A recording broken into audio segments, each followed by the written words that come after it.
Dolphins number one, baby. Up, baby. Dolphins number Up. one.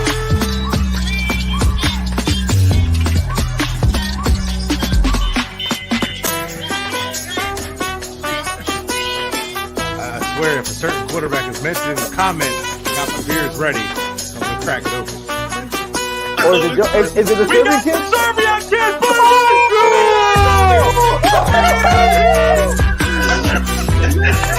This looks done. Oh my god, it looks fantastic. I hate you so much. No, you beat man. Not a beat man. Woo! I'm the man. I said it, and it's reality. All right. Congratulations.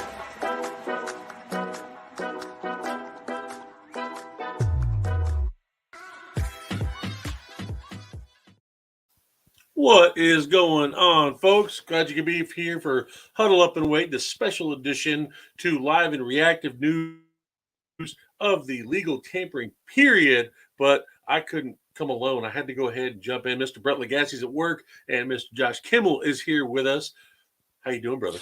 Doing great, man. I'm on vacation this week. Who is this spring break where you guys live? I'm on vacation because it's spring break. I'm in and kids are out Georgia. of There's school. not spring break yet. Okay, yeah, perfect time for me. St. Patrick's Day is this weekend too. So yeah, why not take the whole week off?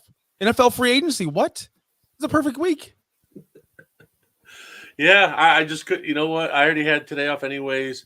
And the kids had today off, so I'm trying to negotiate with the wife. Hey, just give me a couple hours so I can jump on here.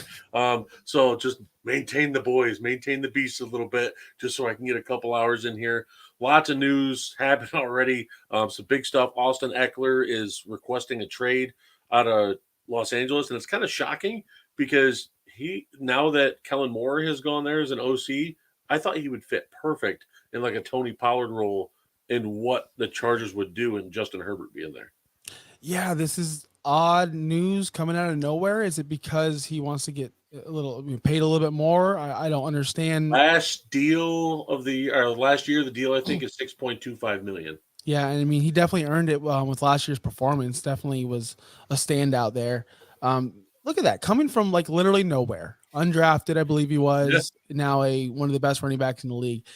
You know, we just had Benjamin Albright on the previous show with Josh Wingate. We talked about that a little bit. Denver would be a great spot, but I don't see that happening because it's in division. But we have running backs on the trade market and running backs in the free agent market and running backs in the draft. This market's kind of watered down. I don't see who's going to give up that much for Eckler. Too thick? Yeah, it's going to be very low compensation if you're going to trade for one of these bigger name backs because of the deep class they have in the draft this year. And now that there's been other running backs coming out saying they want to trade, it just hurts all the other running backs. So I don't see them going to get some high-end pick, especially because it's not a premium position in the NFL. Just people don't spend big picks on it. I understand Henry's a big name, but big moolah comes with it that you got to pay. Same thing with Cook. Cook has a high contract. Same thing with Eckler because he's going to want a new deal. So Wingate here until my client shows up.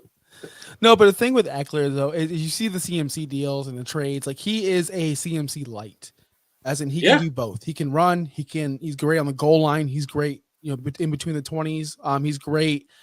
He's great in the pass game. He's great at pass protection. He is an all around great running back. There should be a market for him, but how much? All day long, yeah. But how much does he want, and how much money does he want? And where does he want to go? That's the situation. And nobody's going to pay up for that position. You know what would be scary? I know it's in conference. I know they're going to be possibly meeting up in the playoffs. But can you imagine Austin Eckler in Buffalo's offense? I knew you were going to say that. And my fantasy mind just freaking exploded. Not for a good reason. Not for good. For why? Bad. Because Josh Allen likes to play hero ball. Josh Allen thinks he's in the sandlot and he's going to steal all the goal line touches. He's going to make plays. He doesn't know how to listen.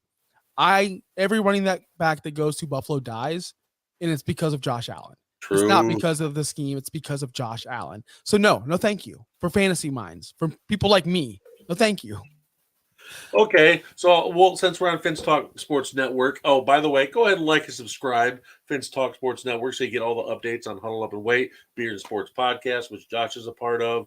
On the clock, Miami Dolphins Draft Talk. You got Bandwagon with Evan and Michael Vogel. Please go like and subscribe so you get all this content and access. And also Josh's fantasy show. Josh, want to tell the name of that real quick? Oh yeah, Once Upon a Sunday. Every single Sunday night, 8 p.m. Last night we had Justin Bowerly on. We talked a little Colts. We Very talked a little nice. free agency. So fun times. Hey, you know what? I couldn't not exclude it because I was on there as a guest, and I loved just to going on there and just opening up about fantasy without, because I feel like on Twitter you go on there and get like you get berated if you say something just like, "Oh yeah, man, should I do this trade or this trade?" No, are you an A? What are you doing? I'm like, "Oh, guys, I was just asking a question. I wasn't saying I'm doing it." Yeah. So, man, so the Eckler news. This really hurts. Derrick Henry and Hurts. But you're throwing some foreshadowing in there. Hurts. No. But what I'm saying is so you're talking about Buffalo. What about this fit for Eckler? What about and hear me out in division? Pretty good. Ooh. Don't say Miami. No, I wasn't gonna say Miami. First off, I can't afford them. Second off, that would be awesome. But why not somewhere? Why not somewhere in the NFC? Bring him down there. Why not Detroit or Chicago? Somewhere in that situation. Chicago's got a lot They of both need running backs. So they why both not? need running backs. Yes, exactly. I think that'd be a good fit. Chicago has the money. Eckler with Fields would be freaking nasty. Yes, and then you had the DJ Moore there now and Darnell Mooney and Cole Kmet. That offense is looking pretty good, if you ask me. I don't want that. But Chicago has the money to do it, and why wouldn't they do it? I know, and they've only signed so far. Folks, since you're here, we're for the legal tampering live show reaction. I know we're just talking about Austin Eckler, but I'm going to go ahead and review real quick. TJ Edwards signed with Chicago for 3 years, $19.5 million, $12 million guaranteed. That's a heck of a deal for how he played for Philly last year. Jesse Davis re-signed with Miami, 1-year deal. Ben Powers, one of the top offensive linemen and top guards this year, 4-year deal, goes to Denver. Andrew Beck for Houston, tight end. Fullback type goes to he goes to Houston, and David Amenyata goes from New Orleans to division rival Atlanta. 3 years, $35 million, $24.5 million guaranteed. So, man. And also Rasul Douglas, 1 year, $5 million goes back to the Packers. There's just been deals flying all over ever since 12 o'clock hit, and I'm sure you guys were watching it as you were on with Ben Albright, and Albright was checking his phone maybe. Yeah, for sure. A lot of action. I hope we don't get any Frank Gore situations where he signs. And was it Frank Gore who did that? He signs. Anthony Barr did it last year. No, not last year. It was 2 years ago. He literally agreed to terms with the Jets. And then next thing you know, he's like, no. I'm going back to Minnesota. See you guys. Sorry. We haven't talked. Darius Smith did it with the Ravens to go play with Minnesota. Now he wants to release out of Minnesota because he just wanted to get back at Rodgers, apparently. All I'm going to say is the fact that I just can't believe that players would do that. Like, you're at the professional level of football. I get you might have a change of heart, but be more professional about it. If you're going to say there's options open, tell the team that. Don't try and backdoor and say, "Oh, can't do it. I haven't signed anything." I can't disagree with you more on this one. We've seen. I really can't. That's unreal. That's unreal that you would say that. These NFL teams don't care about these players. They'll go ahead and sign Chase Edmonds I agree in the to that offseason, standpoint. and then they'll go, "Hey Chase, we'll bring in. You're going to be in this offense," and then, "Oh wait, sorry, we just drafted guys. You're cut." I mean, we saw it with Ronald Jones. Not that he was cut, but they brought him in there. They went ahead and drafted Pacheco. They still had CEH. Where was Ronald Jones all season? Not used. At least he was still in the practice squad. But NFL teams can do it to players. Why can't players do it back? I'm all for it. Like, make your decision. This is a you move. This is about your career. At the end of the day, you don't owe the Minnesota Vikings anything. You don't owe anyone anything. You owe yourself something. That's my thoughts on it.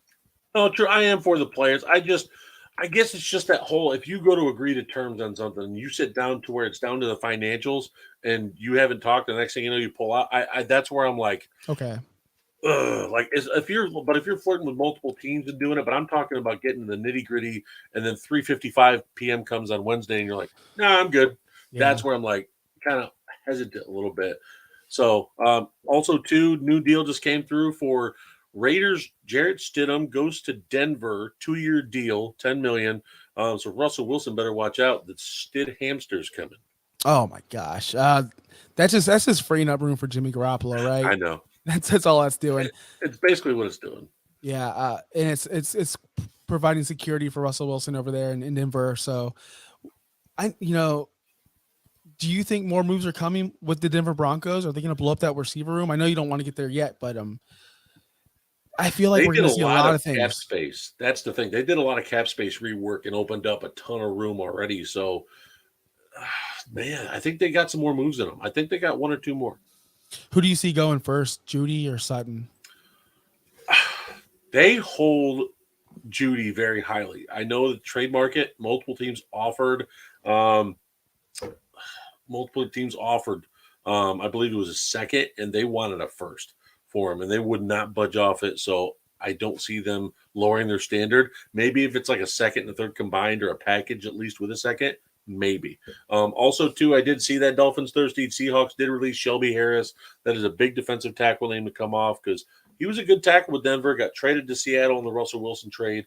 And then he adds to the defensive tackle frenzy along with Calais Campbell, who got released as well. So there's big names, Draymond Jones, Javon Hargrave, all these guys on the free agent market. So keep your eyes peeled. We'll be announcing them as they come along. But, yeah, back to Denver. I think Hamler and Judy got moved first because of the fact Judy's that nice inside slot guy. He's able to move around, and Sutton's more of straight outside. He is going to play outside primarily. You're not going to see him move inside on the slot. I think Hamler and Judy go first, but if I put an order, it's Hamler because he would cost less, Judy, and then Sutton. Is Tim Patrick still under contract with them? I know he tore his ACL, so I believe he was a very good player for them. I can see them easily. So do I. I can see them easily moving a receiver and Tim Patrick stepping in to be their solid number 2 option. I believe Sutton should be the one traded. Judy is a specimen. I don't think we saw I don't think we've seen Judy yet. I don't think we've seen his true potential yet. Nope. I think that's one guy that Sean Payton will keep a hold of if he doesn't get a first round pick offer for him. Do you think okay. We talked about Michael Thomas last time we spoke. And Michael Thomas, I know. I knew it was coming. I know. Stop it. Now, who do you think will be this whole Michael Thomas? Will Judy be that kind of player? Is he that type of player in your eyes for this offense? No. Okay. No, it's not that I don't think he can't be a Michael Thomas in this type of offense. They've got, even though they play inside a lot together, I just don't view them in the same skill set, because Thomas is a little bit bigger than Judy. And I feel like that's where he kind of has that different skill set of he's able to kind of body those slants a little more. Judy has that speed off the line, able to get the drag routes in and out as well. I could see Judy having success, but I think he has the skill set to move inside and outside. That's the thing. If a team trades for him, I don't see him just being stuck in the slot. No. That's where I can see him taking the next level, is showing teams he's just not going to take the inside job. He wants to be all over. Gotcha. I just took over your show, so I'm just giving it back. No, you're fine. I don't care. I'm just, as you're talking, I'm looking at this. Update, there could be a potential trade involving Texans Pro Bowl left tackle Laremy Tunsil. He was on the trade block that was mentioned a little bit earlier in the morning, but there wasn't really much to it until now. And looks like things are starting to pick up for it. And then Brandon Cooks is also on the trade block too. So don't be shocked if you see those 2 Texans move today. Tunsil, still a good left tackle. Not elite, but I think he's a good or great left tackle that a team can, if you have bad offensive line play, put him in. It's immediately an upgrade. But what would you give up for him? I don't know the market for average or above average left tackles these days, to be honest with you, Dave. I'm more of the offensive skill player positions, but I just didn't understand this move to begin with, and it's totally failed for them. And it never made sense to me why they did it. The 2 first by Bill O'Brien, you mean? Yeah. It just never made sense to me to begin with. And now they're not going to get nearly what they paid for him for, of course. I don't even know what team needs a left tackle at this point, honestly. I wanted to talk about Tunsil with Wingate on my previous show just to get some more advice. What do you think, Dave? Say that one more time. Sorry, I was reading Twitter. No, you're sorry good. about that. What do you think? What do you think his market is, and where do you think his best landing spot is? I think, well, obviously it's an overpay for the two first. I think Laremy Tunsil. Honestly, I look at teams like the Bears. I know they have rookie Braxton Jones, but and I know they're targeting Mike McGlinchey, but that deal hasn't been announced. So there's still a huge opening. You could slide Braxton Jones over to right tackle and put Tunsil in a left tackle and immediately improve your offensive line. And teams like that, with the money to be able to swing his type of contract, you can do it. But if it just matters, the same thing as the Aaron Rodgers situation. If you have guaranteed money coming with you, you're going to have to base it. Is the team eating it that's trading him that gets higher draft compensation back, or is the new team taking it and you're getting only a 4th, 5th rounder back? Plus, also, Tunsil is not a younger tackle like some guys might want, and he's above 30. And I'm not saying they can't play till 40 years old, but usually about 35 to that 37-year-old window is when tackles kind of start hanging it up. Right. Now, I can definitely speak on the Brandon Cook situation, as I do know a couple teams are interested in him, and I'd like to see him get traded over to Dallas. I know we spoke about Odell, and I know Odell's the biggest thing, which I don't understand. He hasn't done anything in 2 years. He's a secondary player. I don't understand the money he's demanding. I don't understand the market for him. I just don't understand that. To me, there's so many other options out there I'd rather go get, and Brandon Cooks is one of them. Add a speedster on that to that offense. Spread out that offense, because CeeDee Lamb is a great elite player. Get him someone on the second side that's not old or not busted, like an OBJ, and I think that'd be a great spot for him in Dallas. They need one. I think Cooks in Dallas would be very fun because you obviously got Lamb that can move everywhere. I mean, I think – but Brandon Cooks, one thing that really makes me irritated about fans that try to come out and say, "Oh, Brandon Cooks is washed." I'm like, the guy's had 6 1,000-yard seasons, and he gets traded for first-round picks to all these different teams, and he still produces. So where's his fall off? The guy still produces with bad QBs in Houston. Please, for the love of God, send him to a team with a Dak Prescott or – and I don't want to see him go to the Browns. I saw they were in on him. Like, no, we've already seen that show with Deshaun Watson and Brent. No, we don't need to see that again. You know what? I've already said it. I'm on board. Send him to Green Bay. Give Jordan Love a stud 29-year-old receiver. Pair him up with Watson and Dobbs. I'm all for it. But it also whereas he wants to go too. Yeah, where does he want to go to? I mean, at this point, he's going to play for every team. He's the Ryan Fitzpatrick, but that better version. He's going to play for every team. This is unreal. He just can't stay with a team. I don't know if it's a him issue or because why are you being moved from team to team to team and you're never happy? That may be a problem. You don't want to put him in a situation where maybe it's a bad locker room, but put him with some great guys. What about someone like Detroit, where it seems like a very team-oriented franchise locker room? They need a speed guy. They have but does he want to go there? Dude, why not? They have showing improvements. That division is going to flip-flop. I believe Chicago and Detroit will be at the top of the division. Minnesota will be is going to take a step back, I believe. Green Bay obviously is too. Sorry, Dave. But I do believe, why not? Detroit's building something special there. Taking. Whoa, big signing. 49ers are signing defensive tackle Javon Hargrave, 4 years, $80 million. Oh, wow. So Hargrave, who the Bears fans have been clamoring about all week long, Draymond Jones, all these big defensive tackles, 49ers get a huge hit. Whoa. And you know what that tells me? Javon Kinlaw might be on the trade out because there's been rumors about him being on the trade block for a while. Javon Hargrave makes that defensive line much more nastier. The rich get richer, man. It's unreal. How does one team always just make the right moves and do the great signings? And Kyle Shanahan's the whisperer, man. He's like, dude, come to my team. Let's go. Come on, we can build a defense. And it works out. How has it been your entire life knowing that your team doesn't care about free agency and you don't get to have fun? Listen, I've come to terms with it. I don't expect – I got my one free agent signed. They re-signed Keyshawn Nixon, the top return man in the NFL. He was our 4th-string corner and had to come in when Stokes was out, played nickel corner, played very above average and was solid.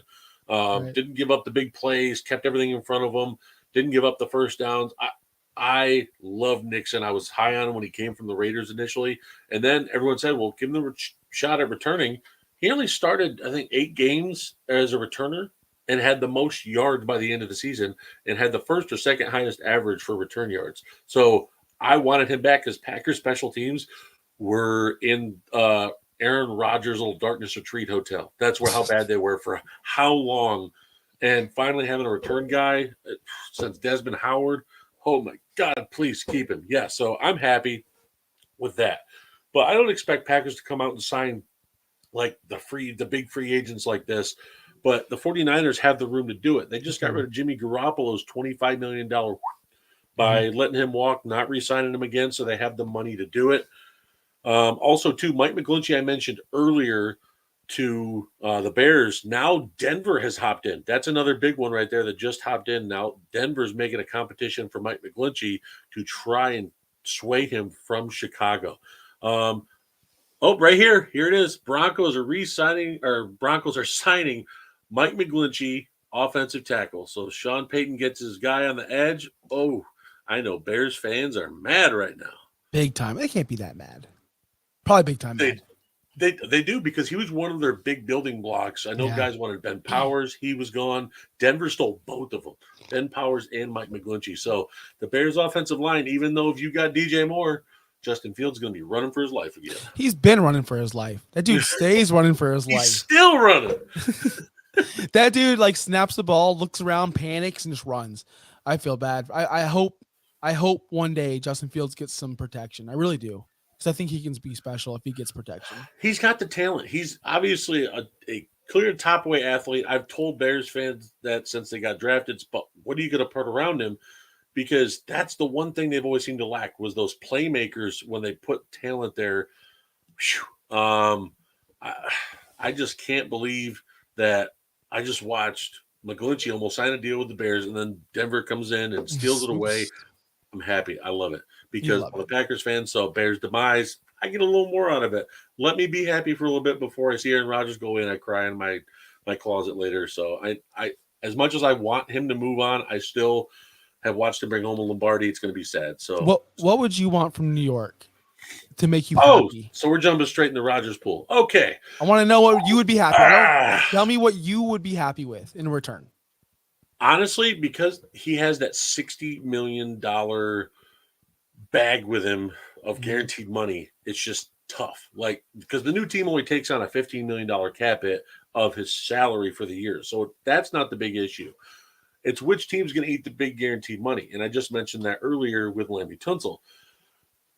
With Rodgers, it's $60 million, and it prorates over the years you have him, but it's about the new team having it. So if Packers were, say, to eat 30, 40 million of it, and we get back a first-round pick and some more and some players, I'm ecstatic.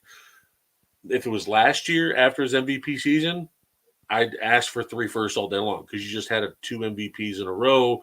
Not after 2022, folks. I'm sorry, 2021. It was after that. You had that level of compensation. You saw Russell Wilson go for it, but he doesn't have any MVPs. Rodgers does. And he also has a Super Bowl to his name, so you can get more out of him. Now you see him go 8-9. The compensation drops. I think it's a first regardless. I think the 13th is the basis. Now I've read reports that there's multiple there's multiple trade packages of set. So if the Jets eat more guaranteed money, Packers only get back like a second and a fourth or something like that. Or if Packers eat more money, they get the 13th pick of this year and a conditional pick. So if Rodgers stays in New York for a second year and doesn't retire, Packers will get like a second or third round pick on top of it. And I've also heard a lot of players are attached to this as well. So New York doesn't have to give up extra compensation. So maybe getting back like a Jermaine Johnson, who New York barely used last year, or a Carl Lawson, who they didn't restructure, or Jordan Whitehead, a really good safety there that doesn't get mentioned enough. Players like that I see can coming back, and I found it odd that those players I mentioned didn't get restructured, and they have high restructured cap savings. So if they're not going to restructure them now, if Green Bay takes them over in a trade, if it's a second-round pick and players, I wouldn't be mad at it. I just want, as a Packers fan, watching this and looking at this, and then looking as an NFL, I'm not an analyst, but I try to be. I try to take this with a grain of salt because it's been 4 years of running it back. Packers are rolling out the red carpet every year saying, come on back, Aaron. They're not doing that this year. And that tells me they're just sick of trying to have the high maintenance QB that wants to be coddled every single offseason. I mean, I love Rodgers, but you didn't see Brady. I know he had the divorce last year, but besides that, in the Buccaneers, he was there during the OTAs. He was there during minicamp. He was yelling at players to do the right thing in practice, holding them accountable. That's what I want. Was he high maintenance? Yes, but he was also a leader and showed up when he needed to. That's big to me, is when you can get your quarterback to mesh with those rookie receivers in mini camps and OTAs, not going off and doing your little vacation crap that in Argentina or Bolivia, getting high on Ayasaka. I'm sorry. You didn't mention the player I was hoping you'd mention, Elijah Moore. I've heard some I whispers. don't think they move him. I heard some whispers that they may move him. I made a leap of faith in one of my dynasty leagues. I traded Calvin Ridley for Elijah Moore, hoping this would happen. I would believe either way for me. If Rodgers gets moved to New York, I believe it's a huge boost for an Elijah Moore. If Elijah Moore gets traded to Green Bay, which I hope happens, it'd be a huge boost for Elijah Moore. So to me, it's a win-win for him at least. But we're not talking about him. Damn, what am I just taking over the show? I'm so sorry. I'm just used to. You're fine. I'm skimming the reports right here, trying to make sure I'm not missing anything big. Yeah. So yeah. Also too, Easton Stick is staying in the Chargers. That was another re-sign for the Chargers to stay in. So they got a decent backup behind Justin Herbert. Patriots re-signed Raekwon McMillan, who they acquired from Miami, I believe, is a free agent or a trade from last year. So they're re-signing him as well. So the Commanders are re-signing Danny Johnson, a depth corner they've had, also a solid special teamer. So, folks, things are moving. I'm just trying to get them out as they keep coming. Sorry if the conversation came in with Josh Kimmel and I, but it's just one of those big things, the elephant in the room, like the big Aaron Rodgers just staring at us, just like, hey, you going to talk about me yet? Sorry, I just got a text from about Javonte Williams. Yeah, I get you, man. Javonte Williams, what? Is he being moved or something? No, he's I've been trying to move him in fantasy all offseason. And why? Because I don't think he's going to play half the season next year, and I don't really want that on my roster. And one of the people that I come on, is it dynasty? Trading? Yeah, but honestly, at this point, dude, dude, a running back at that position in dynasty, if they're not good in their third year, if they're still struggling to get on the field and stay healthy, it's time to move on. That's just the way it is. Shaq's. I want to read that one. The Bucs are exploring trade possibilities with guard Shaq Mason per sources with 9.6. Yeah, I saw that earlier. It was a rumor floating around that Shaq Mason could be moved. Oh wow! Here's the deal from Mike McGlinchey to the Broncos. 5 years, deal worth $87.5 million, but $50 million guaranteed. Whoo! McGlinchey is set for life. He just got his deal of all deals. Wow. Holy cannoli, man. Good for him. Hey, I'm not mad at him. I'm just, wow. Like, what? I feel like we're going to be doing this all of our life. Every year. Wow. Like, because the cap goes up, the prices go up. $50 million guaranteed for right tackle that had average pass blocking, good run blocking, but average pass blocking. Are we going to move to a new era where we're already seeing it, where more guaranteed money is going to, these players want the guaranteed money. Yeah, I know. Kirk Cousins ruined it. So we're going to move on to that. That's going to happen. It's going to continue though at each position. It has to, you can't, or else people might just say, yeah, fuck it, I'm just going to play baseball. Fuck it, I'm going to go play basketball. You have to be more secure with these contracts, especially in the NFL. I believe they average player plays like 2 to 3 years. Yeah. So I get it. Make your money, man. Also, too, the Bears, now that McGlinchey's off the board, are turning to Jawan Taylor or Caleb McGarry, the two big tackle free agents after that. But also, too, wouldn't be surprised what we just talked about, Josh. How about Larry Tunsil goes to Chicago? They can acquire the contract. Yes. You can move him for mid.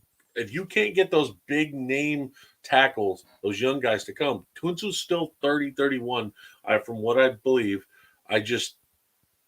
that'd be a solid pickup, and it's better than what they have because the Bears' offensive line was horrid last year. So it is better than what they have, and it's time to find out what you have in Justin Fields. So why not go make the move, go all in, do what Miami's doing what the Rams did. Just go all in, see what you got with your guy.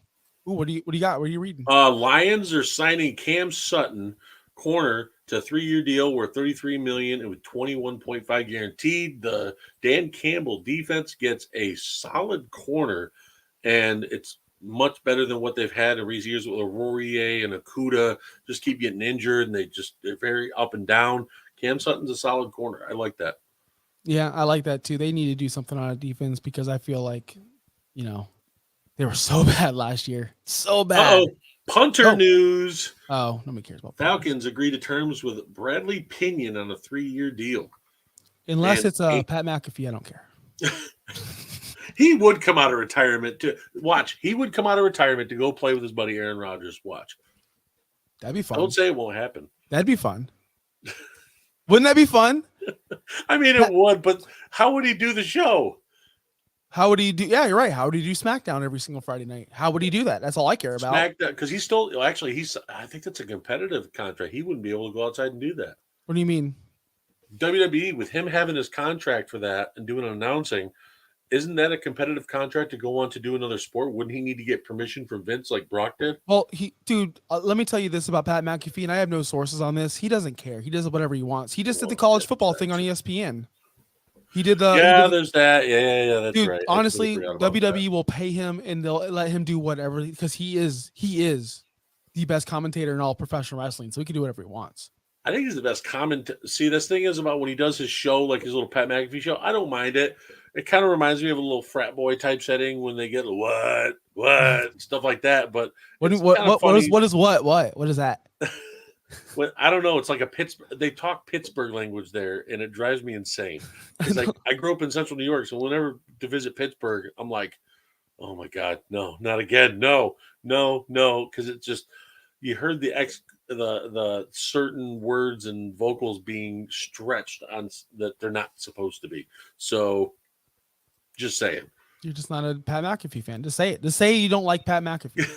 Commanders are signing Giants center Nick Gates to a 3-year deal. So the Commanders are stealing offensive linemen from a division rival, and not just to a short-term deal either. So, I mean, Washington, I feel like they've got good pieces on the offensive line, but there's just some holes there. The center could definitely be upgraded. I like it. Now, I feel like the Giants finally had a decent offensive line last year, and now it's getting picked apart. So I got Josh, what are you doing? I mean, what do you mean? What is he doing? What's Josh? Oh no, I'm not doing anything. I'm out. No, how's it going, guys? We just got invaded by beer and sports guys. What the hell's going on? Over. We're the NWO, bitch. Sorry. That's where you play your little thing. Fu Manchu right now and gets like a bald with just a little blonde hair in the back. I'm not taking it for NWO. Bobby, what are you doing? I don't know. I'm moving. So what's how's it going? Josh? Not much. I figured my client decided to ghost me, so here I am. I don't know if you've heard some of the news has been following on the chat, but Mike McGlinchey got a huge deal in Denver, $87.5 million, but $50 million guaranteed. I just saw that. God, and then I'm just so happy because it was the Bears who were going to get him, and then now all of a sudden the Denver Broncos did. So my heart's like, yes, take that, Bears. Thank you.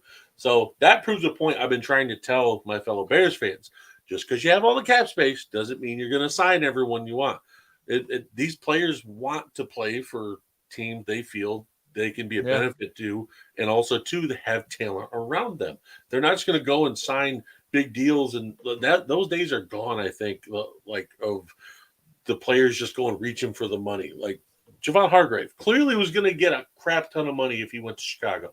What did he do? He went and signed with San Francisco, and now he's still getting paid, but now he's around guys like Nick Bosa and Fred Warner, there's just studs around him in that defense. If you go to Chicago, he's kind of looking in the room and going, "Oh man, it's Jack Sanborn and Jaquan Brisker, but kind of lonely in here." So it just doesn't make sense to go there and get this extremely big contract, and the next thing you know, there's no one else coming, and you're the only one standing in that room. So I definitely feel that players don't take the big contracts and not care where they go anymore. So, oh, for sure. I mean, you see that with early on and with players now, like they're picking now the right college to go to based on scheme fit. It's not just going to a college because it's prestigious. I want to be in the place that's going to fit me and put me in the best situation to excel later and make more money later. And you're seeing that follow through with the NFL. It's not all about the money. It's about being in the situation to also get that next contract, because everyone now is looking at that next contract. Yeah. And you know what? The next contract set up, I like how these players are looking at it, though. Like you said that. I like how they're looking at it instead of just get me paid now. And then next thing you know, it doesn't come to full fruition, and then you get moved 2 years after your contract if you don't perform or something. And I like that you said that, how it plans out to the next one. But I have some notes here I did want to talk about. I had to get your guys' feelings on this. Jalen Ramsey going to Miami. 3rd-round pick, tight end Hunter Long. Didn't seem like a lot, but Miami picks up $36 million guaranteed money. Do you guys like the fit there? I'll go first. I'll be really quick on it. At first, I'm like, this isn't the move I wanted to see. I knew it was coming. It's not the move I wanted to see. Basically because I don't want an aging cornerback. But the good thing about it is Wingate alluded to is he doesn't have to be the number one. He could be the number two. Howard could be the number one. So that's okay. But I'm not big on paying these aging cornerbacks because I feel like they just burn out fast. I'm not saying he's burnt out, but I know that he's been getting toasted a lot by receivers lately, especially last year and the year before. Maybe this scheme, which Wingate will talk about, is better fit for him. We had Albright saying that he is a perfect fit for this off defense. So with that being said, Josh, take the floor. I initially did not like it. It's growing on me. Yeah, I think he's a big body guy, which Albright was alluding to, that's willing to tackle, which is great for the Vic Fangio defense. But he was like the top 5 rated PF, and I'm not a big PFF guy, but you got to take the stats with what they are. If they have him as a top 5, he was a good cornerback last year. Can I interrupt? Yeah. So Damian Harris deserves CMC money because he's PFF number 1 like every fucking year, right? Is that what we're saying? I'm not saying that. I'm just saying, and I alluded to this. I'm not a big PFF guy, but you're using the stat. He was a good corner last year. That was good. Yeah, I am. But he was a good corner last year. Yeah, he got beat. Corners get beat. They're put on an island, especially him, all the time. So they're going to get beat, just like you said. Someone posted on Twitter saying that, oh, here's this clip of him getting beat. Here's this clip of him getting beat. For anyone that wants to see it, it's hard. Jeff Bell on Twitter. It's hilarious. It's a great thread. It's hard not to find clips of corners getting beat consistently. Like, not consistently, but just getting beat. They're going to get beat eventually. Panthers just got a deal with Shai Tuttle, one of the up-and-coming defensive linemen there in New Orleans, and they grabbed him for the defensive line in Carolina. A lot of division rival swaps I saw today.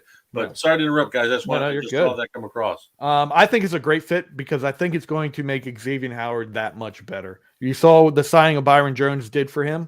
Now you got a playmaker on the other side with him as well, who's willing to tackle and do that. I think it's going to be a perfect marriage of corners. It's going to elevate Ramsey, and it's going to elevate Xavier Howard. Now, I had a question earlier with Kimmel, and I wanted to see where you guys stand on this now because I totally forgot. Jamal Williams is a free agent. You have all these big-name backs that are coming out wanting trades or are being put on the trade block by their teams. Well, I just want to hear what your guys' thoughts are if you think they're going to go anywhere. Do you think Austin Eckler is actually going to get traded, or where does he go to? What fit? I know Kimmel gave his thoughts on that earlier, but Jamal Williams, where does he land? He's played in cold weather. He's got the experience, had the high amount of touchdowns. So, I mean, there's a lot of big name backs, and I feel like it's like Kimmel said, it's a watered down market. But yeah, I mean, it is. It's a big names, but is it gonna do anything for anybody? First off, Dolphin Cersei, I didn't know I was your favorite until just now. So, well, no, I'm not. You lost a follower. That's definitely okay. I'll get him back. Don't worry. I'll pull him right back, baby. No, Jamal Williams, I said this last night. I think the perfect fit is Detroit, right? Find yourself a coach dumb enough to play a player like him over someone like DeAndre Swift. Why did we switch again? Where I believe that the best fit for him is someone like a Dan Campbell who can run him to the ground, who can give him all the red zone touches, where he is a feature running back. He was the starter last year over Swift. When Swift was healthy, Jamal Williams was still the guy. If he goes somewhere else, I think he's going to be a secondary player like he was in Green Bay and not be effective. He needs to find that right role. And I think go back to Detroit, have fun. He was phenomenal last season. Continue that success. Have Swift be that secondary player because he obviously wasn't the running back we thought he was going to be. So my response to that would be, and I say this constantly, why are we blaming Dan Campbell for issues with the offense? Look, he's got rocks in his head. I'm sorry. But we won't give him – we say that he has no real knowledge of offense, defense. Like, we're not giving him credit for that. But then if something happens we don't like, why is Dan Campbell doing this? Why is he running him into the ground? Let's put it on who it is. It's Deuce Staley. There obviously is an issue between Deuce Staley and real quick. Jimmy Garoppolo has now agreed he has mutual interest in the Raiders and also the Texans. And everyone thought this Raiders thing was going to join in with him, but the Texans are making a huge push right now. Ooh. Or his agent is saying the Texans are making a huge push to get that contract. Leverage, whatever it is. I'm just trying to update the people, Wingate. No, that's great. I would agree, though, that Detroit, I think he found his niche in Detroit, and I think he needs to stay there. But let's go to Austin Eckler. I think he does get traded. I don't think he's going to get traded for the value that they want, but I think ultimately he's going to get traded because they have Isaiah Spiller there. And I think that's why Eckler wants out, because he knows he's not going to be that full-time guy there. So he's going to have to find somewhere else to go so he can be that dude. Well, give me options. I mean, I told you on our show earlier where tell I me like now. There's new. I want him. I would love for him to go to Denver. I think it's impossible. It's not impossible. Dude. It's not impossible, but it's very unlikely. The division rival trades do not happen in the AFC West. I can ask Selena Gomez on a date, like I said before. It's possible she says yes, but it's very. But if you throw out there the perfect date in her mind and a better date than everyone else is offering, she might say yes. So if they bump up the value that they're willing to offer to get this guy because they feel like he's going to be such a good fit for them, I think it could happen. Anthony Manzano, I just saw a comment from you about Dalton Reisner and Juwan Taylor. Reisner's possible. I don't think it's going to happen with Juwan Taylor. Juwan Taylor is one of the up-and-coming tackles, and he's one of the bigger names on the market. You just saw what McGlinchey got. Miami just spent a lot of money on their corner, and Jalen Ramsey they just got. I know they cleared a lot of cap space, but I don't see him. I've never seen Chris Greer go with that and get a secondary offensive lineman with that type of money after they just paid Armstead last year. Man, I know they have a lot of free agents next year on the offensive line. You might see them go cheap this year, find potential players.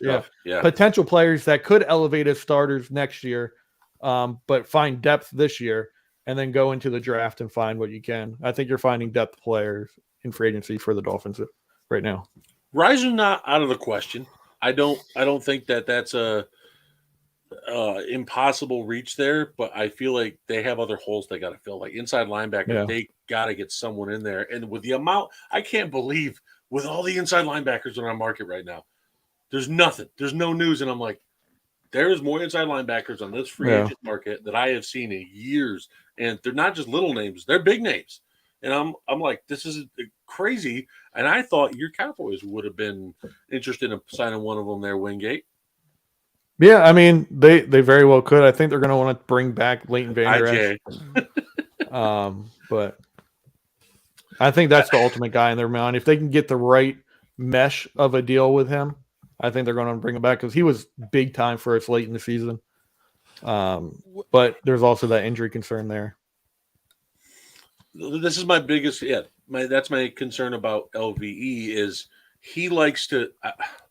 He seems like he's shedding it, but he still kind of rears up on some tackles a tiny bit.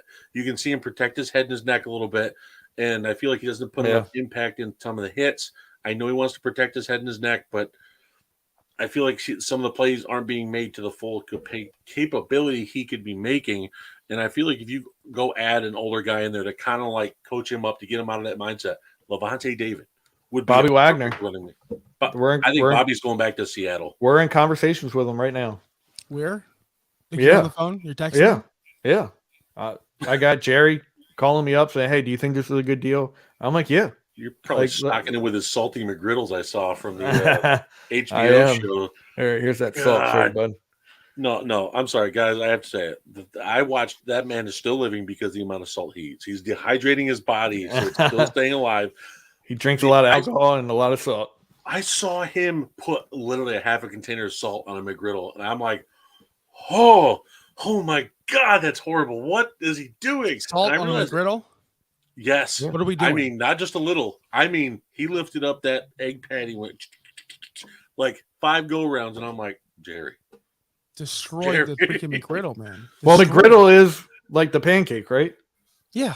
Well, you got that salty sweet combo there. No, you don't do that.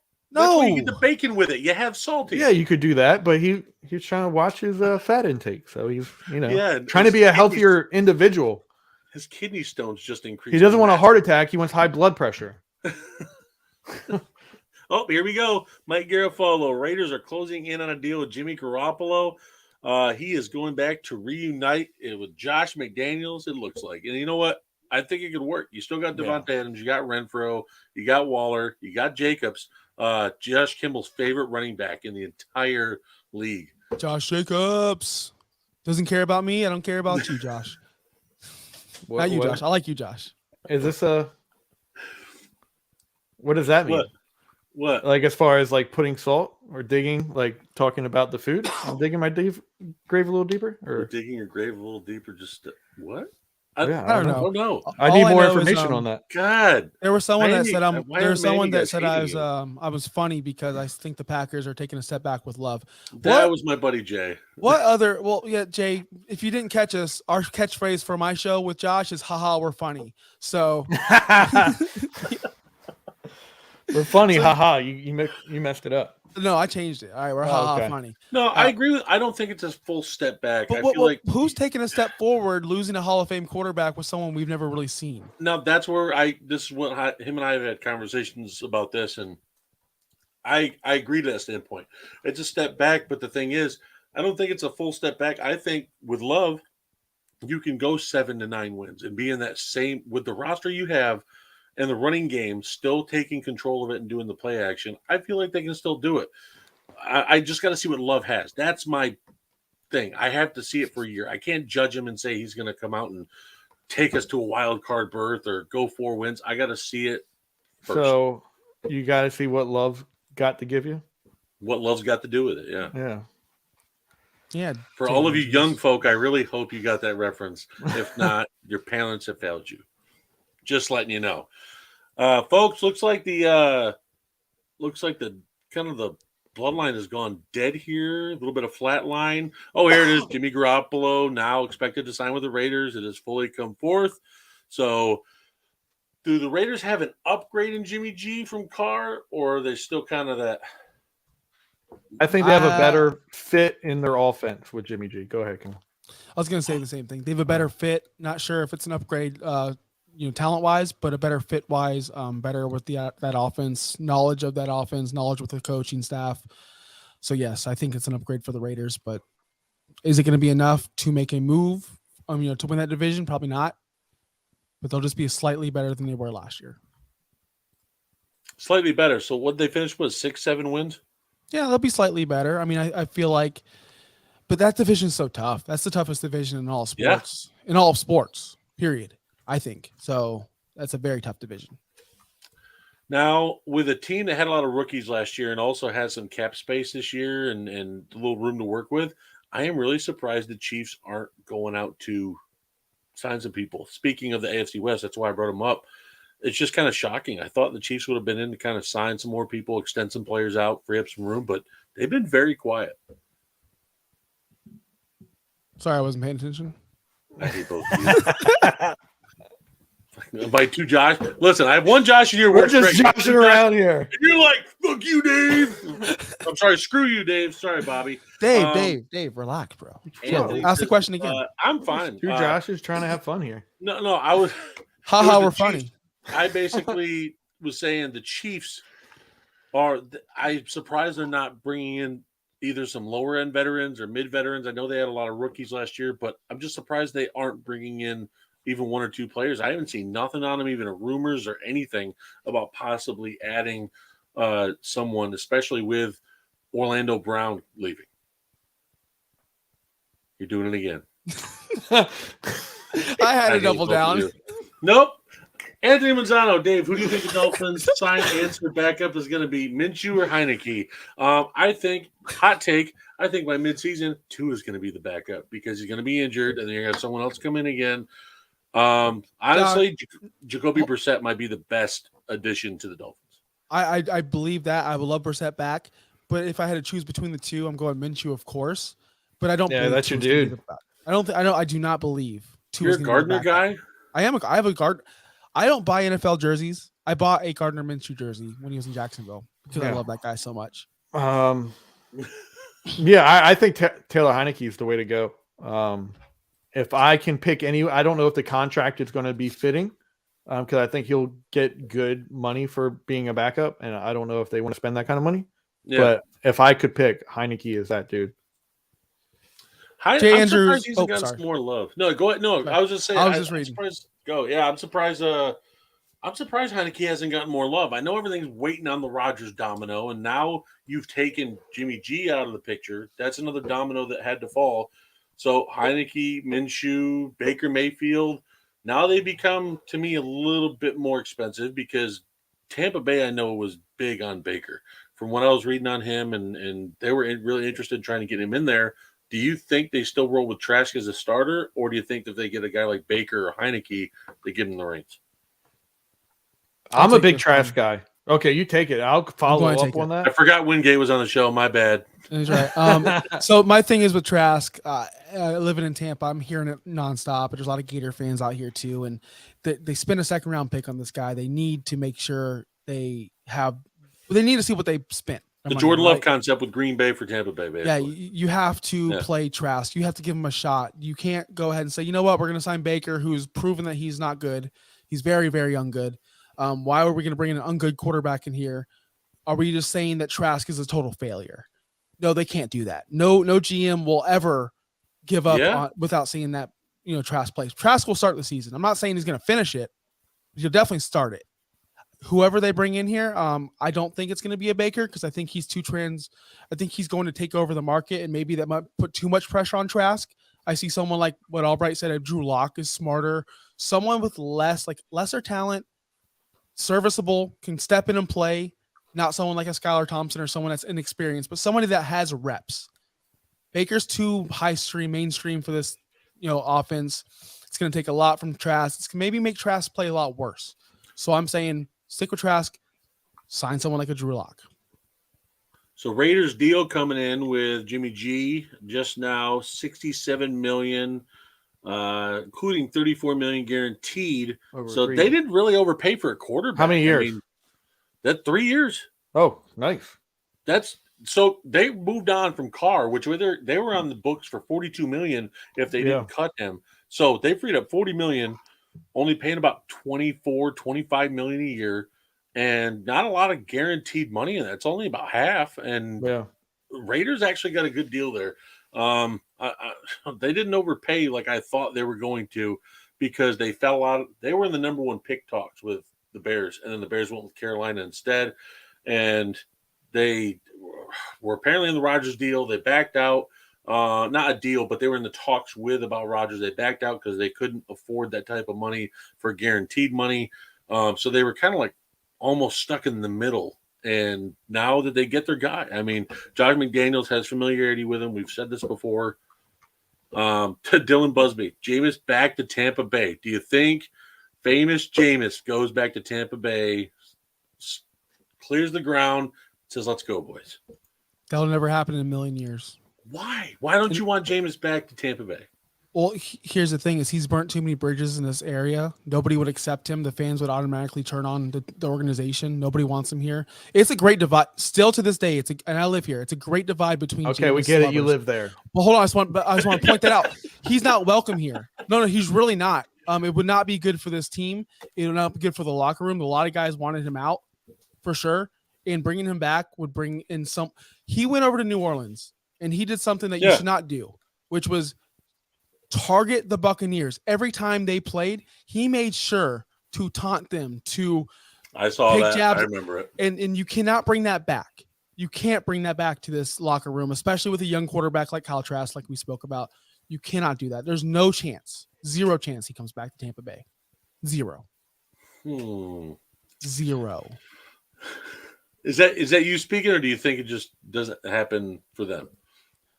What do you mean? Like, is this like you say it's not happening or at all, or you think like the Bucks are feeling? But isn't there a call? Isn't there a Jameis believer in Tampa as well? There's like a shadow group that's like, oh, we need Winston back. Oh no, there is. There's a great divide. Like this city is divided still to this day, and they need to let it go. And he's just not that dude. And what are you bringing him in here for? Connor McGovern is going to the Bills. 3-year deal, $23 million. Just saw that come across my stream from Mike Garafolo. How do you feel, Wingate? It doesn't bother me. He was a backup. I wasn't trying to trash it. I just no backup, but he was a backup. He was a fringe starter for us. We played him at center. We played him at guard. And last year he was a trade candidate at the end of training camp to try and get value back. So it's not a big loss. I mean, if someone can find a spot for him to excel at, I think it's going to be center. But yeah, he's not really a big loss for us, to be honest. I mean, so this is where I just feel like the Cowboys' depth and offensive line has been shrinking over years. And I know they got Tyler Smith, but you even had to go get someone like Jason Peters. And I got to ask, do you think Tyrone Smith gets traded this year with his injuries? Now Tyler Smith, how good he looked. If it was me, I am trying to get value for Tyron Smith because Dallas has a case of not getting value for older players. And I don't know if you're going to get exactly what you want for him, but I'm trying to get value for him. You have a really good second-year guy. Quick break. Dolphins just signed Mike White 2-year deal as their backup. So they got it. They got the Mike White season Oh, geez, that's the Mike White signing. The Mike White is here in Miami. Mike White is in. That is an awful signing. 2 years. Wow. Let's evaluate that real quick because I think Mike White is a guy that can come in for you one game because he was a Cowboy too prior to going to the Jets. Yes, he was. I think he's a guy that can come in for you for one game, do really well, and then you're like, oh my God, this guy is the starter of the future. We're riding with Mike White. And then the next game, he just blows a dud. Yeah. This sucks. I'm not a fan of that. What do you have the deal in front of you? Is that out yet? It says 2 years right now. It literally just popped up 30 seconds ago from Adam Schefter. So, I mean, take that with a grain of salt because he's been wrong a lot. That's just me taking a shot because I'm a Green Bay fan. But, yes, it looks like Mike White is definitely there. He is in Miami for 2 years. Yeah. Wow. So, Josh, hold on. Which Josh? Wingate, Kimmel. Go to Wingate. You both don't. You both don't like it. Yeah, I mean, do you like it? Do I? Yeah. If it was your team and you signed Mike White, what are you saying? It shows me that Jacoby Brissett, guys like all these other guys like Taylor Heineke are asking for starter money because they see these openings still there. Now that Jimmy G's there, the Jets still look like they're going to go for Rodgers. These other teams have openings still, so they're going to be looking for that higher end money. Mike White's obviously not looking for that, and that also shows me with Mike White leaving, the Rodgers thing becomes more solid. Can you ask for that? Can you ask for like crazy money with Jimmy Garoppolo getting $24 million a year? That's where it hurts him. Yeah. Yeah, he's the guy that has it's a taken teams to fluctuation. Super Bowls when he's a starter and done that. He's proven that he can produce. Might not be setting the stat chart on fire, but he has proven that he can produce. He knows the offense. Brett just brought that up. He played in Mike LaFleur's offense in the Jets, so he does know what coming to Mike McDaniels, and it's very familiar. I don't mind it, to be honest, because the Dolphins need to be able to kind of penny pinch here. I just didn't expect it to be at the backup QB position. I thought they would have brought in someone as that better safety net, because you saw what broken down Teddy looked like last year in Miami, and it wasn't pretty. Yeah. Skyler wasn't ready to take the reins. You saw that. So they needed someone to be able to step up, and it just kind of fell right down and got stomped in the dirt. And so Mike White, I don't feel is a bad signing, but I just thought they would have gone after someone with a little bit more experience. They were never going to not start Tua, Anthony, in the chat, because Tua was their plan all along.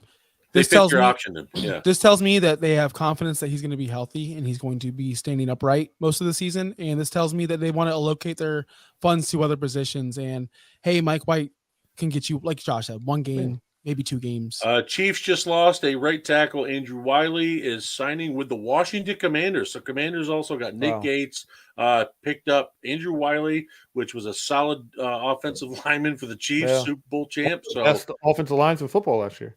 Yep. Hey guys, I'm gonna head out. My kid wants some lunch. Apparently, I gotta go feed him. So just throw it in the trough and come back. Toss him a hot dog. It's cold. It's pre-cooked. Throw it at Lizzie time. All right. Hey guys, thanks for having me on. I'll see you guys next time. Of course. Jump back on if you want to later, brother. We'll be here. So hold on. How much am I seeing from Mike White? 16 million? Yeah, 16 million. That's not bad. I'd be willing to do that. A year, not bad. It's just I just wish they would have given him more. I not him more. I just wish they would have given Tua more of a safety net with more experience. That's all I would like. Yeah. So no, I agree. I think you need to find someone that can consistently come in and just be consistent. I mean, I know that's saying the same thing over and over again, but I don't know if Mike White is that consistent guy, because Tua has shown that he can miss multiple games. And I want someone that's going to come in and just be that same guy each game. And he might put us over the top. He might not, but I want someone that can at least distribute the ball consistently and do what I need him to do. Dylan Busby, one of my friends I grew up with back home, said 16 million and he'll be good as Daniel Jones. I'm sorry, I'm not a Daniel Jones guy. I got to ask you as a Cowboy, I don't know who is. How do you feel? How do you feel about that deal the Giants gave him? I think it was a team-friendly deal for them, because what did he get, like 35? Yes. I think that's what you're expecting to pay someone. It's less than the 40 to 50 million that starters are getting nowadays. You're not resetting the market with a quarterback. And you know what you're getting out of Daniel Jones. He has the ability to be better. If he can figure out how not to turn the ball over, and he can figure out how not to trip, he could be a decent middle of the road quarterback. And that's what you're paying him to be, a middle of the road quarterback. 35 million a year though. I think that's the middle of the road pay. I just think the market just got reset now with Jimmy G. Because another quarterback off the board, Case Keenum to the Texans, 2-year deal. Quarterbacks are flying off now like dominoes. Jimmy G, Mike White. Now you got the Texans with Case Keenum. So Taylor Heineke and other quarterbacks, Jacoby Brissett, should be. I'm wondering what Taylor Heineke is going to get now, because I mean, that's true. He can't get Jimmy G money, right? No, he hasn't produced like Jimmy G. So why didn't he's more like 20 million a year? I think he's somewhere around there, 18, 20 million, because he did. Listen, if Ron Rivera, all due respect, but if he didn't pull him and left him in there, even after one loss, after he won 5-6 games, he had him in playoff contention before Carson Wentz captain crunch and horrible crunch time comes in. I can't stand Carson Wentz. Anyways, when they brought him in and they went, I believe, 2 or 3 losses with him, that killed me, because Taylor Heineke Washington was in spot, and I feel like they could have been in contention in those wins to be able to do it. I just couldn't believe that. I couldn't believe they got rid of him. So I'm a Heineke guy. I feel like wherever he goes, like even if he was a stopgap to come into Carolina, he'd be perfect for it. And Carolina said they're open to trading Matt Corral or Corral, whoever pronounces that. Yeah, I feel like that would be such a good fit. I know they're high on Darnold, but I put Heineke a tier above Darnold, and I know the receiving core isn't what it is without DJ Moore, but they could obviously add some people. So, Texans just signed some more people. Chase Winovich now goes there as a edge guy. I know they picked him up. He was Patriots, right? Yeah, he was a Patriots guy. So Nick Caserio, who came from New England, is kind of tying in some people. Case Keenum wasn't in New England, was he? Was he there for 1 year? Case Keenum? Yeah, I was don't it know if he backup or was. something? I remember Case Keenum was in Denver. He was in New Orleans. He was everywhere. Cleveland. I don't remember him being in New England. Okay, yeah, I thought he might have been. Maybe I was thinking of Brian Hoyer. Was he in Chicago too? Maybe I don't know. Keenum, no, he was in Minnesota. He was for that playoff run with I believe it was Stephon Diggs had that great catch over New Orleans and then went to the. So Brett, with this comment, Case Keenum being the best quarterback or backup quarterback, are we considering Heineke as a starter? Because I would say at that point Heineke is the best backup quarterback available. If I'm Miami, I would have called Heineke all day long, but Heineke right now is the best quarterback available, and then it's Jacoby Brissett. That's what I think. I think Jacoby Brissett's one tier lower. I'm not saying is it a bad thing, but also too, are you a Brissett guy? I just don't know what to take away from because at points he looks really good, and then last year he did not. So I don't know what to take away from him. Well, that's why I put Heineke up there because he's had a playoff game underneath his belt. He's had those veteran type games where you need to see some comebacks, and you see it. So, but folks, it looks like it went quiet right now. I'm going to bring up some subjects I had brought up for other guests that had come on. If I had to go ahead and have other guests come on with me today. Now back to the running backs. I wanted to talk about. Do you think Dalvin Cooks gets traded? Because I see him mentioned now the Vikings are open to moving him. And do you think there's a fit out there for him? Because he's a little bit older. He's banged up. Do you think somewhere going to be able to do it? Did you already say Javon Hargrave? Yes, the $80 million deal for San Fran. Yeah. Sorry, I just saw that come across the screen. So I think once you say you're willing to trade a running back, his value gets devalued more than you're willing to move on from him at. I don't think they will, but if someone does say, hey, we'll meet you at this price and it matches what they're looking for, but I don't think they'll get that.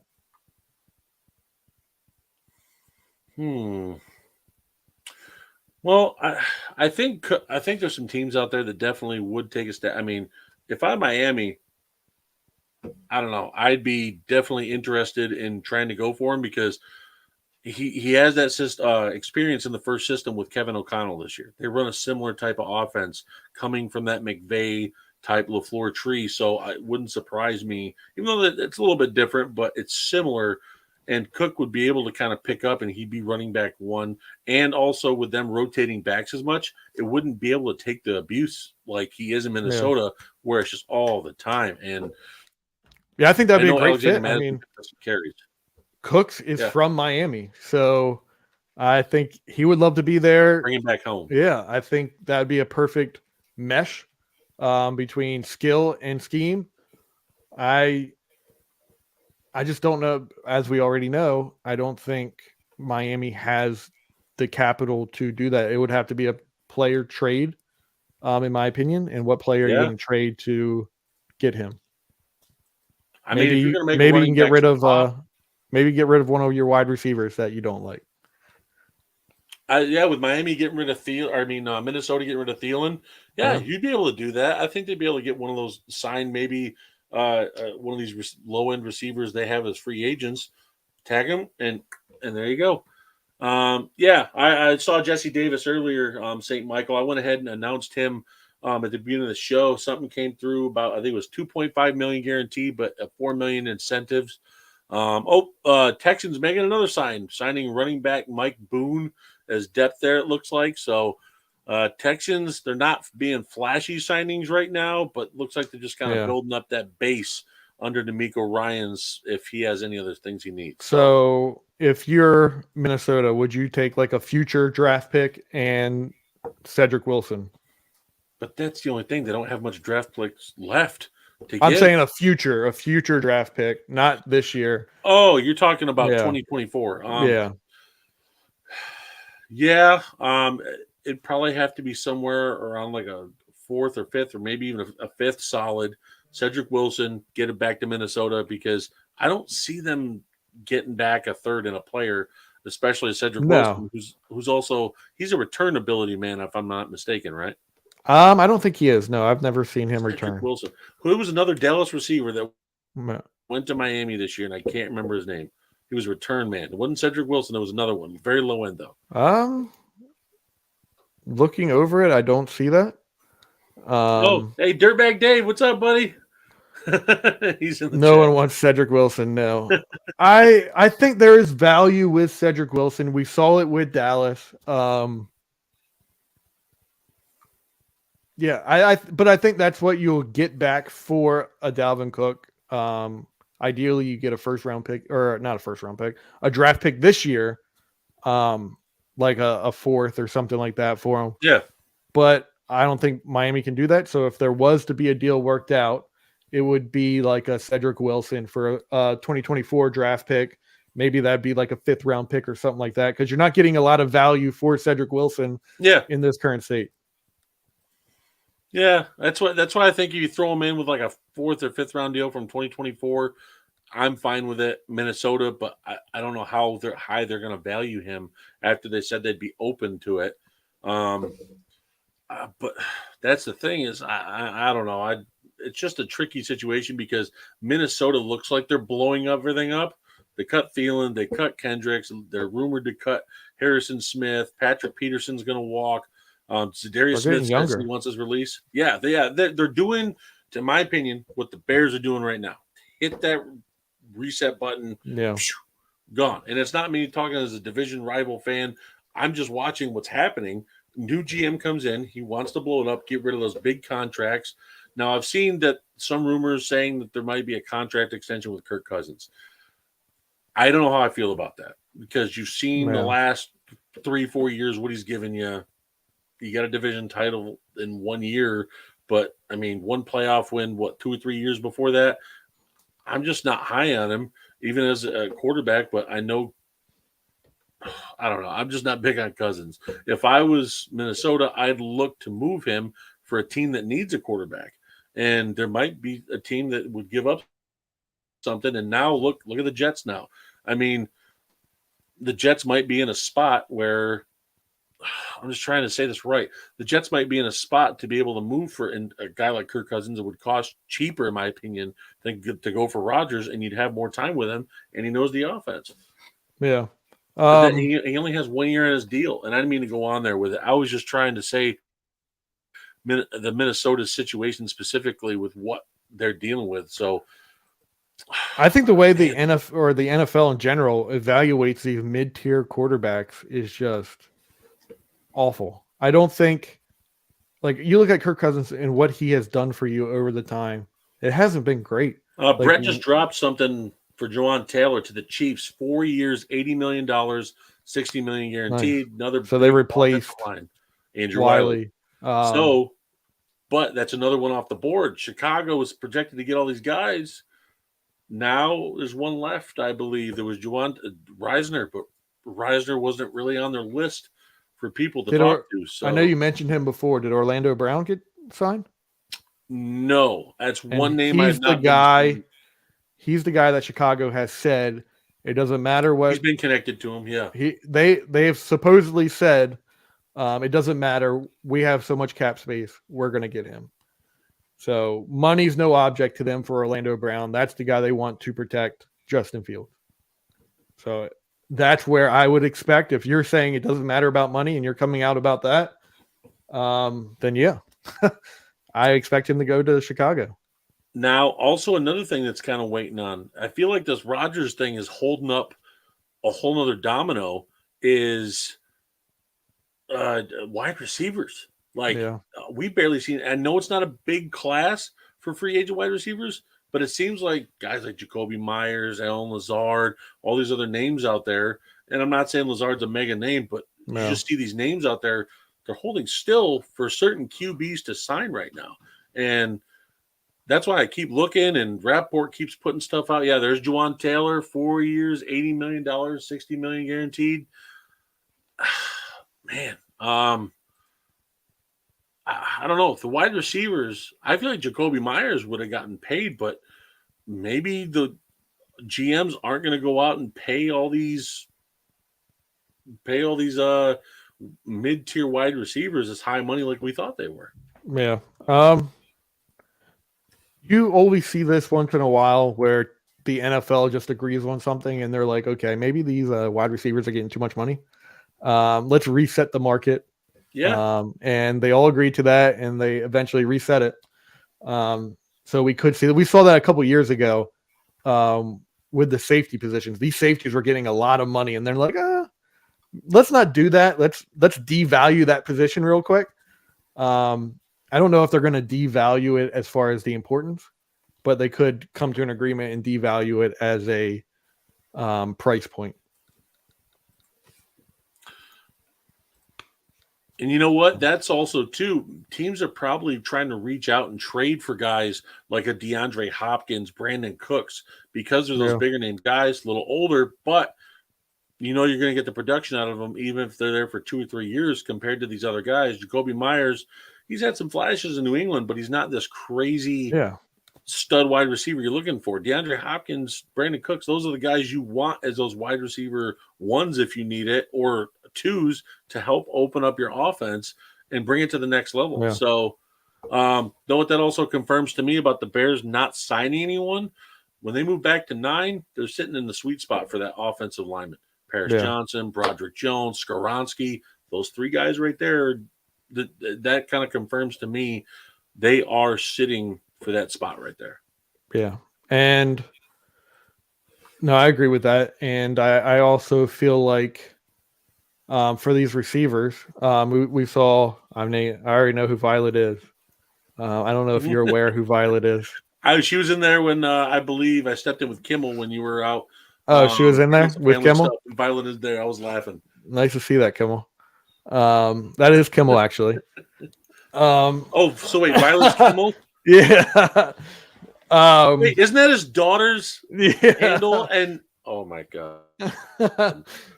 Kimmel, are you serious? This is like Scooby-Doo, and I took the mask off his face. Those darn kids, yeah. Yeah, but no, I think, and Kimmel said it, these receivers out there are more valuable than the receivers here that are in the free agent market. I'm Violet, there's no secret. But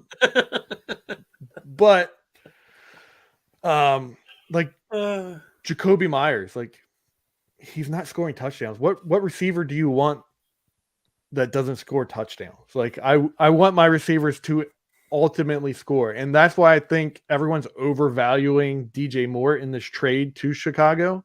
I agree, because he did not score touchdowns. Yeah, it's great to have someone that moves the chains. I could find someone late in the draft that could potentially do that. But also, too, the quarterback production. I feel like Fields and I know he's not a groomed passer, and I get that, but I feel like he's going to take another step. That's just me, and I hate saying that as Baggers. I love him. I love him. I feel like he will. I feel like he'll be a step up, having from Darnold and all the PJ Walker and all these guys in Carolina, that little carousel that they dealt down there with Matt Rule leaving the crapshoot that he had. I feel like DJ Moore was one of the shining diamonds down there. Oh, he was. He's gone, and But he has never scored touchdowns. He has never got it over the point. Even with Cam Newton, he never scored those touchdowns. Give it a rubber year. See what he does. I would love to see it, because he is a dynamic receiver. You can do a lot of things with him in your offense. Like, he can do a lot, but right now it's not scoring touchdowns is the biggest elephant in the room for him, and which devalues him at his position because the great receivers do. If he can end up scoring touchdowns, look out, because he will be considered one of the top 5, top 8 receivers in the league. I just feel that first year with Fields, man. Yeah, It could. I hope. Terrace Marshall season. Sit down, Kimmel. Yeah, he can do a lot. He can, if he can score touchdowns, like, holy cow, because you can do it. Like, Carolina did a lot with him in their offense. He ran the ball, he threw the ball. He did a lot of things that you saw out of Steve Smith in Carolina. So, yeah. And speaking of Steve Smith Jr., I got to give a shout out. Saw a comparison, I believe it was on Twitter. Junior or senior? Because he is senior now. Yeah, you know what I mean. Steve Smith Sr., I feel like Zay Flowers is almost like a prototype copycat of Steve Smith. Yeah, Like, I haven't been able to watch him yet. Listen, just put on Steve Smith's college tape, put on Zay Flowers' college tape, Yeah. and you're like, oh, this is just different generational time frames just mashing into one. So, oh, God, here we go. There were years when Julio Jones and Calvin Johnson scored very few TDs. I don't know. Calvin Johnson, there was an exception. You saw the different.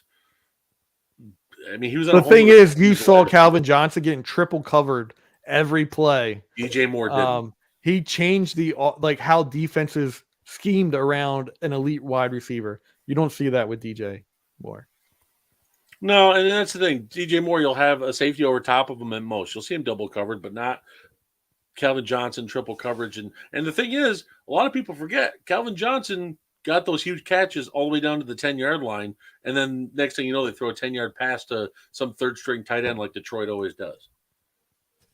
And, let's see, DJ Moore at a high point had 7 touchdowns, which was this year. Previous to that, 4, 4, 4, and 2.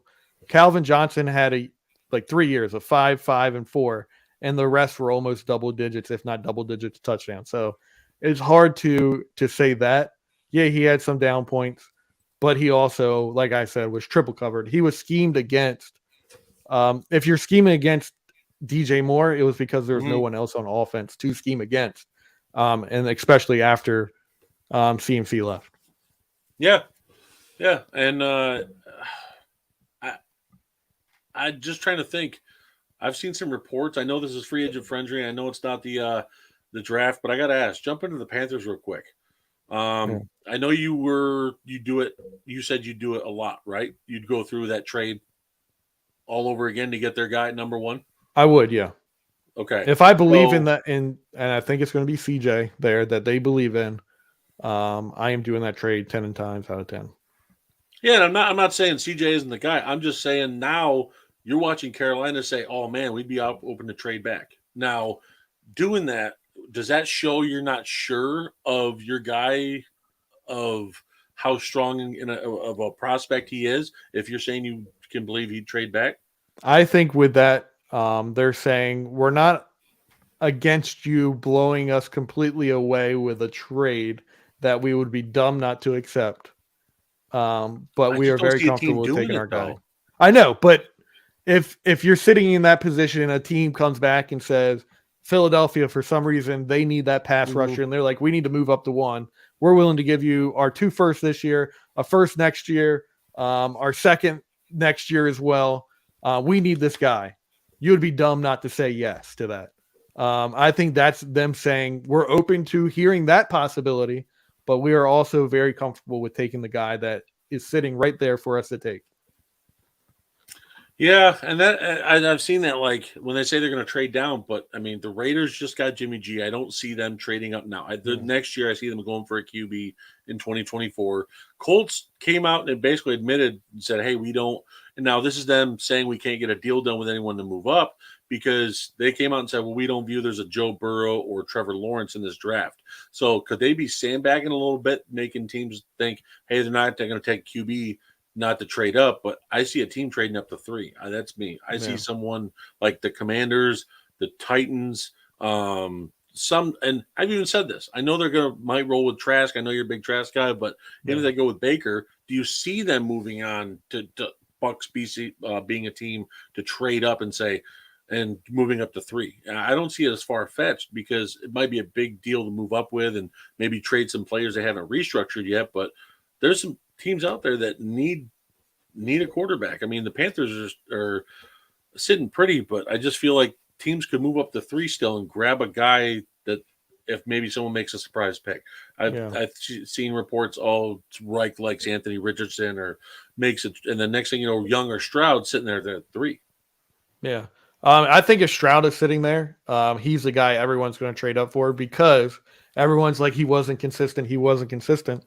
But the one game he had to show off, he showed up. It was against the very, very good defense. And he showed up, showed out, and he showed, okay, he wasn't consistent, but what can we do to change to where he is consistently showing this? Because if we can get this consistently, we got an all-star quarterback. We got a guy that we can go in and be confident that we can do stuff with. And obviously that's going to be technique stuff and putting talent around him because I don't think any quarterback can produce without talent. But yeah, I think it's going to be CJ Stroud. If he falls and say they go with the Alabama quarterback, then they would teams are going to be falling over themselves for CJ Stroud because I think he is the top guy in this year's class. And that's the thing. I think CJ is. I'm not saying he's the top guy, but when I watch Josh, and I know we mentioned this last time on the clock and stuff. Josh McCown came out a month ago before being hired by the Panthers, and he was going through his reviews, and Stroud was his number one guy. He said Young was his close second, but he said Stroud was just his guy. If he was a GM, he'd take him right now. So I'm not a big I don't find ways to say, okay, you're too small because if you can play the position, you can play the position. I think Bryce Young has the intelligence to play the quarterback position. But I also think he might be a little too small because you do see him trying to find the gaps in the offense. He weighs as much as Kyler. Kyler came in at 207 and Young came in. He's not as athletic as Kyler either. Kyler is a special athletic player that can, when things break down, maybe he's not seeing the field very well. Okay, I can get out of here and I can make something happen. Bryce Young can do that, but not to the capacity that Kyler Murray can. And then a thing that I kept seeing on tape with Bryce Young is he puts receivers in bad positions and ultimately could hurt receivers down the line. And I know you can fix that. You can work on that. But I just keep going back to Tom Brady. I think it was on a 30 for 30 or something like that about Tom Brady. And he said the most important thing to him is protecting his receivers from getting hurt. And I see Bryce Young not doing that. Is that a vision thing because he can't see or what? But I saw his players get lit up because of where he put the ball. We saw receivers get hurt at Bama this year and last year. So that is true. We saw Jamison Williams get hurt in Bama before he went to the draft because of that. And I mean, that's a good point. I never really thought of that. And to be able to put your receivers and tight ends in danger like that, or running backs catching and getting lit up. That's a very good angle I did not look at. And man, if you watch it, like now that I've said that, if you go back and watch his film, it's not going to be every throw, but you're like, wow, he just got lit up. And then you're going to be like, okay, let's see why they're doing that. And it's where he's putting the ball. And it's just not in a good situation for these receivers. And that could affect who you get in free agency. So receivers look at that. Like they want to be protected. They want to be to a quarterback that's going to look good for you. Are you going to struggle with Bryce Young at getting talent around him at the receiver position because of that? Now, I've seen some GMs come out and say that the physicals they've seen from Hendon Hooker, that they're actually inquired that I know that he was projected second or third, somewhere around there. But now I'm starting to see his name creep up in the end of first on some board rankings here. Do you think that some team's going to do that? Lamar Jackson go up and grab him at that the 30s, that right there at the end of the first? I 20s. foresee Anthony Richardson being that Lamar Jackson guy, the guy that we're all about. And I could be 100. I could be 100% wrong about this, but if you throw on the tape, take away all athletic ability, and I said this on our draft show, he's a 3rd-round pick for me. I don't think as a quarterback he's as talented. Yes, he has a bright future, it looks like, if you mold him correctly. He's got an arm that is effortlessly throwing it 80 yards if you want to. He's got that Patrick Mahomes, Josh Allen arm talent. He can be accurate when his talent is there and his mechanics are there. I think he can be an accurate quarterback. But the inconsistency that he has, throwing the ball deep, middle, short, is staggering. Like, it's not good. He needs to put it all together, and I think that with time can happen. But at the same time, I have a big issue with his internal clock in the pocket, because I watched multiple times where he had a clean pocket, receivers weren't open yet, but he either threw it away real quick or he ran away and nothing happened. So if he goes to a bad team with no offensive line, let's just say he went to Carolina, their offensive line isn't the greatest. What's going to happen with that internal clock if he gets rushed constantly? Is he going to become David Carr? Because that is a real possibility. If someone has a already short internal clock, you're going to rattle them big time. Yeah, no, I definitely agree there. I definitely see that take for him. It's just so wild because of all the teams that are still QB needy on where he could go, and I would like to see him sit and develop. I would like to see that be worked with, and I mean, seeing it right here, you've got Love sitting for 3 years, and I'm not saying a QB needs to sit for 3 years, but to sit and at least develop for a year. I mean, look, do you think worked for Green Bay? Well, what? Huh? I said it's worked for Green Bay so far. And I'm not saying every team is to do that and sit for 3 years, but if you sit for a year, like I feel like, and I've been the biggest downer on Mitch Trubisky, but I feel like that's the thing that hurt him the most. Coming in his first year, even if it's midway, and being rushed into it, and I feel like Justin Fields, like being thrown into it, I just feel like there wasn't enough time for him to let him develop his passing and get up on his looks instead of just moving off the first receiver and starting to run. And I know that offensive line timing has something to do with that. I'm not saying it doesn't, but it's just the whole fact of you've got to let these guys sit, man. But I mean, how do you feel Trey Lance? I mean, what's that Trey Lance. San Francisco? Okay. Never mind on that question. But if you go to my Twitter right now, I have a pinned tweet from the year right before Trey Lance got drafted. I know which one you're talking about. And I say he's not ready for the NFL. He needs time to sit. There's certain quarterbacks, it's a case-by-case scenario. Some need to sit because they don't know the game of football yet. And it's very obvious when you watch them play. And that was Trey Lance. Trey Lance could have very much learned a lot from staying in college, waiting, learning the game a little more. He might have been more ready to play right away than he was. I said day one, Trey Lance is going to have to sit for 2 to 3 years in order to even be a competent quarterback. I think Anthony Richardson might be in the case where I don't see where, okay, he's not getting the game. He's so inexperienced and he needs to, work on his mechanics. But the best way to do that is to play the game.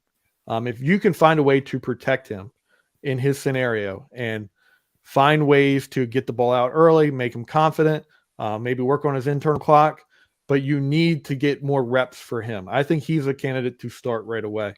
Trey Lance, I was like, I'm not drafting him in the first round. And that's why I'm a big Trask guy, because while everyone was big on Trey Lance, I had Trask above Trey Lance because I think he was going to go to a good scenario. And I've told, we had 49ers on our show before, and I was like, look, I would take Trey Lance or Kyle Trask over Trey Lance at that pick that you guys are at, because I think Trask is more of a distributor.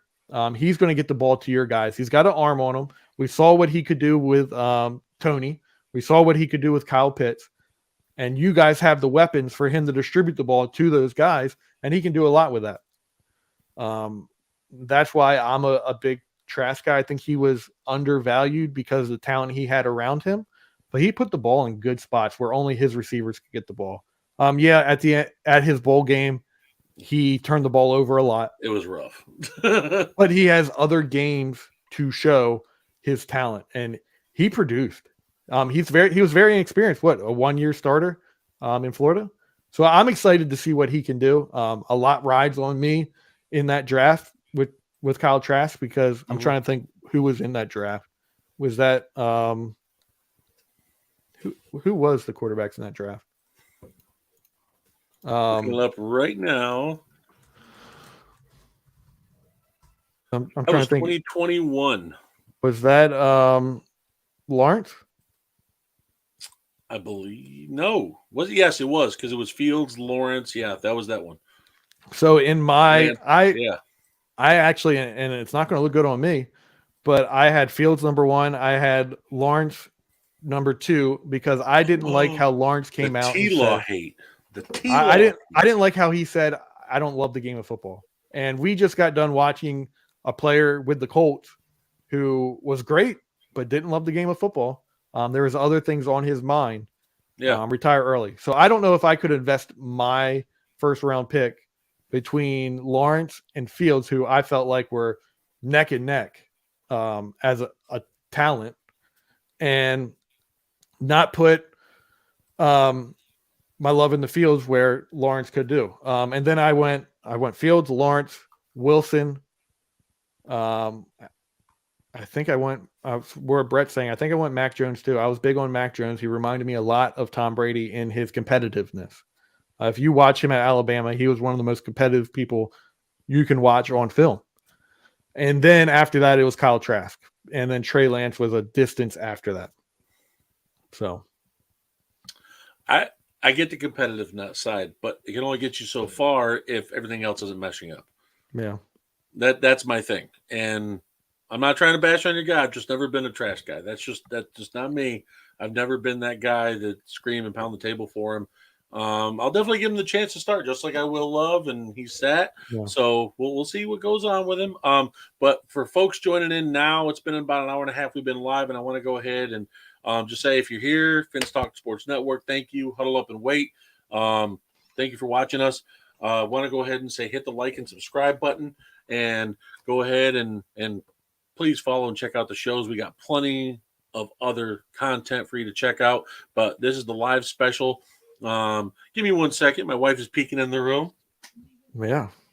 You got to go with the wife, because if not, she's going to pick up my daughter from horse camp. So my boys might be running in and out of the show right now. There's nothing wrong with that. I love my boys, but they might be coming in every 2 seconds. But I just want to go ahead and re-talk on some re-signs and trades that happened earlier. If anybody didn't see them, if they're getting off of work or on lunch, you have Jonnu Smith that got traded from New England to Atlanta for the 7th round pick. Isaiah Buggs re-signed to Detroit for 2 years. Chris Lindstrom had a 5-year deal, an extension for Atlanta that they really loved. That's why Caleb McGarry's going on. Lindstrom, they liked as well, wanted to pay him a little bit more money. Jonathan Jones stays with Patriots. I thought he was going to get snagged up in free agency, but New England let him walk. New England re-signed him for a 2-year deal. Keith Smith, Atlanta, the fullback, re-signs for 1 year. So a lot of Atlanta folks either staying or going to in a trade, like Jonnu Smith, or getting re-signed. Jason Kelsey not retiring, coming back for 1 more year, trying to run it back. Keyshawn Nixon re-signed for 1 year, up to $6 million incentives. I'm assuming it's how many yards and touchdowns he gets on that. Trades from yesterday and signings: Deron Payne, massive deal, $90 million deal, being the highest paid defensive tackle for Washington, stays in-house. Sterling Shepard getting re-signed. Matt Milano, 2-year deal. Quincy Williams. New York Jets has a 3-year deal, keeping him in-house. Jalen Ramsey, the biggie, getting traded for pick number 77, and Hunter Long getting to Miami, giving AFC East quarterbacks a fit with Xavier Howard, Jalen Ramsey together. That should be very fun. We've also had a couple cuts and releases today. Shelby Harris, released by Seattle, so another big defensive tackle on the market with Calais Campbell, Draymond Jones.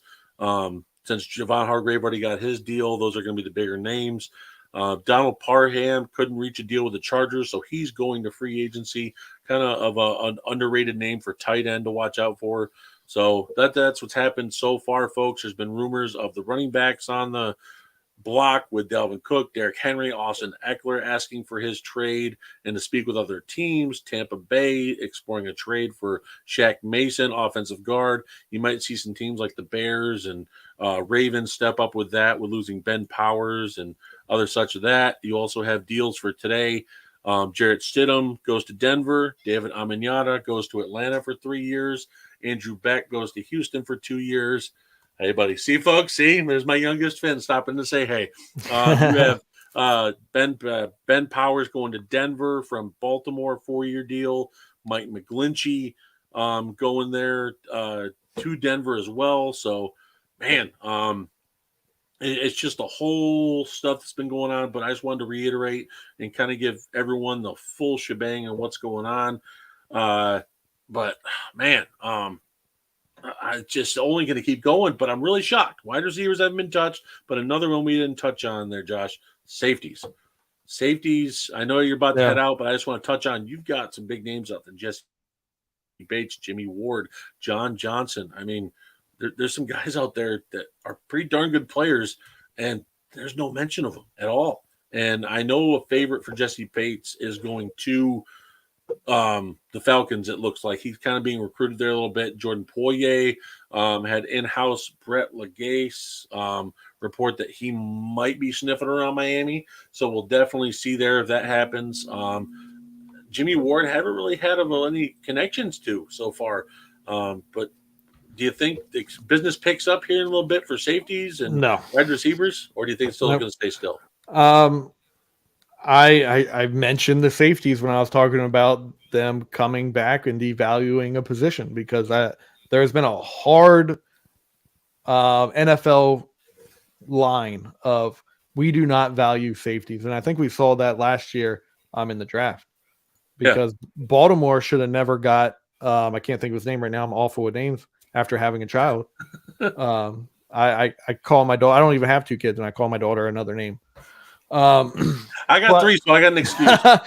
But they should have never had the opportunity to draft the safety out of Notre Dame, because he was a top player. Yeah, they're watching him a little deeper. He took bad angles, and he wasn't the best tackler for a safety. I thought they should have moved him over to corner. I thought he would have been a really good corner in the NFL with his size and everything, with the way the NFL wanted to go. But also, a lot of people are like, oh, he's a top 5 pick. He's a top 10 pick. And I talk a lot in Twitter spaces. Kyle Hamilton, right? Yeah, Kyle Hamilton. Yeah. In Twitter spaces for the Baltimore Ravens. I'm in Delaware. I'm right by Baltimore. So I join into those spaces to have the conversations. There's a guy that does it that's going to be on our show, Matt. He does Draft Nerds Twitter spaces. It's great. If you ever find Hayes the Truth is his Twitter handle, and you can join in, and it's Draft Talk. So last year, long story to say, I was like, look, Baltimore has a real opportunity to get Kyle Hamilton, because the way the NFL values safeties, he's going to fall. And everyone's like, no possible way. And now, Hamilton is on Baltimore. They didn't have to trade up and get him. He is there. So the NFL massively devalues safeties. And I think they're starting to do that with receivers too, to the point of money. Resetting the market type stuff. Yeah. Now, I'm sitting here looking at this, and it's just so going back to the Rodgers thing, since it's a hot topic. Jimmy G signed. He went to the Raiders. You had some other quarterbacks fall, like Mike White leaving New York. You have Case Keenum hitting up. There's only a couple more left on the market, and there's not really glorified starters. I mean, Heineke's there, but he's never played in the offense. Does this basically confirm the Jets are getting Rodgers? It just matters when it's happening. I think they are. But you also, Ben Albright on our show said that he thinks Aaron Rodgers is an attention whore, basically. Oh, he's a full narcissist. Yes, I will never disagree with that. So, yeah, what is he going to do? At this point, is his only two options the Jets or retirement? Retirement. Packers already said okay. So if that's the case and he wants to play, then yes, he's 100% going to the Jets. And I thought that was a very big possibility the moment they were out on Derek Carr. And that was the first thing I said when that news broke. I said, okay, well, this tells me the Jets are in on Aaron Rodgers, and then that's a real possibility because before the Jets were number one for Derek Carr. He wanted to go there. They wanted him. They were showing how he could be this Hall of Fame player with the Jets. And then next thing you know, he jumps down to New Orleans. So that means they were out on him and he had to go somewhere else before everyone cooled off on him. So I feel like the Jets did the whole, like, the girl that's the best friend of the guy and then finally tells him, like, oh, well, yeah, we think highly of you, but you're like my best friend. You're not Aaron Rodgers. It'll never work. Yeah, you're not that other guy. He has a motorcycle. What do you expect? I can't ride on your Huffy with you. Like it's not gonna work. I don't know if he's doing that in New Jersey. That's only a Green Bay thing. Oh God, I'm sorry, I couldn't help it. No, and it's not that and a lot of people say, oh yeah, you want him gone. We've seen all your posts and stuff like that. Listen, I do not want Rodgers gone just because of like pure hatred. No, it's just the reiterating. I told Kimmel it's the reiterating of the rolling out the red carpet every year to watch for this whole we got to beg Rodgers back every single offseason. It gets so old, and I love Rodgers what he did. I love his man. What is it? I just hope he understands why they're moving on. I hope that he understands why Love sat 3 years just like he did.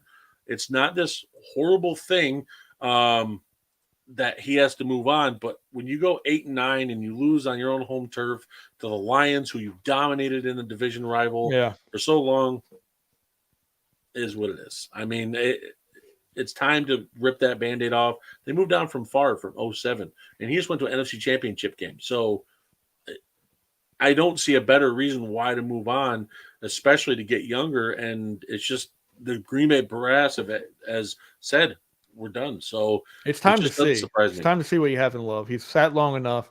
They've got 2 years with the fifth-year option, so I think they're going to exercise it. Yeah, definitely. I mean, you're going to give him the full opportunity because you spent the pick on him for him to be something with your future. So, yeah, you got to see what you have. You can't just let him be there. Yeah, yeah, and you know what? I just want to, like you said, I want to see what happens. But then on top of it, I want to see how he connects with Watson.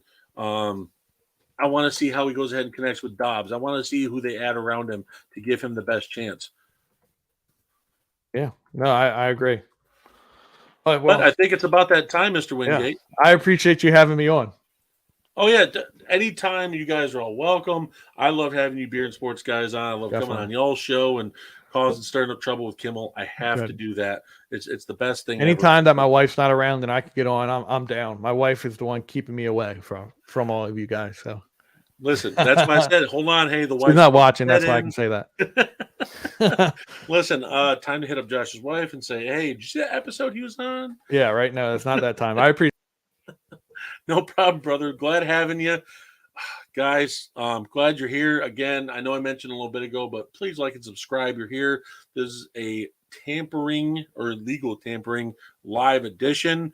A lot of stuff that's happened so far. Jimmy Garoppolo going to the Raiders is a biggie. Mike McGlinchey going to Denver. Ben Powers going to Denver. Now we know why Denver was cleaning up the cap space. They wanted to improve that offensive line. Just like when Sean Payton had it down in New Orleans, you saw that stability, and why Drew Brees was so successful. They're giving every chance for Russell Wilson to succeed. Man, you know what? I'm just excited because we're only an hour and 49 minutes. Or I'm sorry, 2 hours and 49 minutes into this legal tampering, and it's still going. I went ahead and made a list of stuff that was going on earlier, but I'm just going over this in my head, and I know I talked about it with Mr. Kimmel and Mr. Wingate that were just on, but in the comments, how do you guys feel about wide receivers and safeties not getting picked up yet? I know we were talking about the kind of resetting the market, but I mean, do you guys? I know the Dolphins fans. I know you guys were big on trying to get a safety. I mean, you've got Bates out there, you've got Ward, you've got John Johnson out there. There's got to be something that they can be able to. There's got to be something to be able to step in there. So, no, I'm definitely excited to see where Dolphins go in that direction. I know that inside linebacker, there's a ton of inside linebackers available, wide receivers. Is there anybody that wants to see anything else brought up on? Because we've got so much else we can talk about. Denver, I can talk about this. Jerry Jeudy, Cortland Sutton, and KJ Hamler. I know we talked about it earlier, but for the new viewers, wow. I'm just going to go ahead and say it.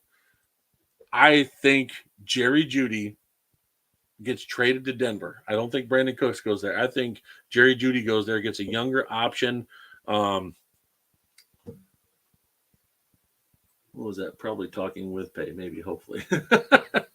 No. Poirier. Yeah, John. I've heard some rumors that Poirier is talking with Miami. It'd be a good fit with Javon Holland. I think they both play very physical. It'll be a fun combination for Fangio's defense in there. So we'll definitely see what he has to offer for them, especially being 32 years old. I don't know how much longer he would play, though. That's my only concern if he goes and talks with Miami and signs with them. That's my only thing. I also have an issue with Chris Greer. I feel like he needs to definitely maybe improve on his offensive line. There's guys out there who you can go get who aren't stud names, but they're definitely going to be able to addition there. Also, too, I want to talk about the Philadelphia Eagles. There's some free agents there. I know Jason Kelce said he's coming back, but you've got Javon Hargrave that left that went to San Francisco. You've got Fletcher Cox that's there. Yes. Rosie went upstairs and then back downstairs. Okay, that's fine. It's okay, sweetie. You don't have to shut the door all the way, but just keep making. Thank you for keeping the doggy downstairs. Sorry about that, folks. The boy wanted to stop in. There we go. Inside linebacker off the board, Jermaine Pratt, who is a vital piece to Cincinnati Bengals, goes back to Cincinnati on a 3-year deal, $21 million, gets looks like a $10.3 million hit in year one, and he also gets some guaranteed money with it. He has been a solid guy there with Logan Wilson in Cincinnati, so that defensive core stays intact behind the front defensive line. So there's your first inside linebacker we get to see shake out. That was from Tom Pelissero if you need to see it. So, folks, it's already starting. I just mentioned inside linebacker. Who knows? Maybe I just jinxed the other stuff. We'll see. But I was going over Philadelphia. You have James Bradbury. You have Chauncey Gardner-Johnson. Man, there's some people there that I would like to see get re-signed in Philly if they're going to truly run it back. But if not, they're going to definitely need some other people to fill in. Then you look at the New York Giants. They lost their starting center. They're going to need someone there because they just started building this up. Just saw something from Trey Wingo. Hearing Rodgers to the Jets is done. History is about to repeat itself between the New York Jets and Green Bay Packers. Time is indeed a flat circle. Holy smokes, folks. You heard it here first. Aaron Rodgers is going to the Jets. Now, what the parameters are, I don't know. We're definitely going to see. Looks like the decision has been made, but it's done, folks. Diving into that a little bit. Aaron Rodgers, I know you guys are Fins Talk Network. I know you guys are, I know you guys are Dolphins fans, and I know you don't want to have this hurt y'all, but Aaron Rodgers is heading to the AFC East. Now, Garrett Wilson, Corey Davis, Elijah Moore. Wow. I truly think this is probably going to be the most competitive division this year. The AFC West is very exciting, but AFC East now has the Jets, who just became a playoff contender with Aaron Rodgers. I know you guys aren't probably going to be a big fan of that, but the Buffalo Bills are right there. Patriots might be the worst team in the division. It's really hard to say that. I'm not a big fan of Mac Jones, but yep, right here. Dov climbing another one. Packers Aaron Rodgers is being traded to the New York Jets. It's official, folks. It won't be official to the 15th, but it's it.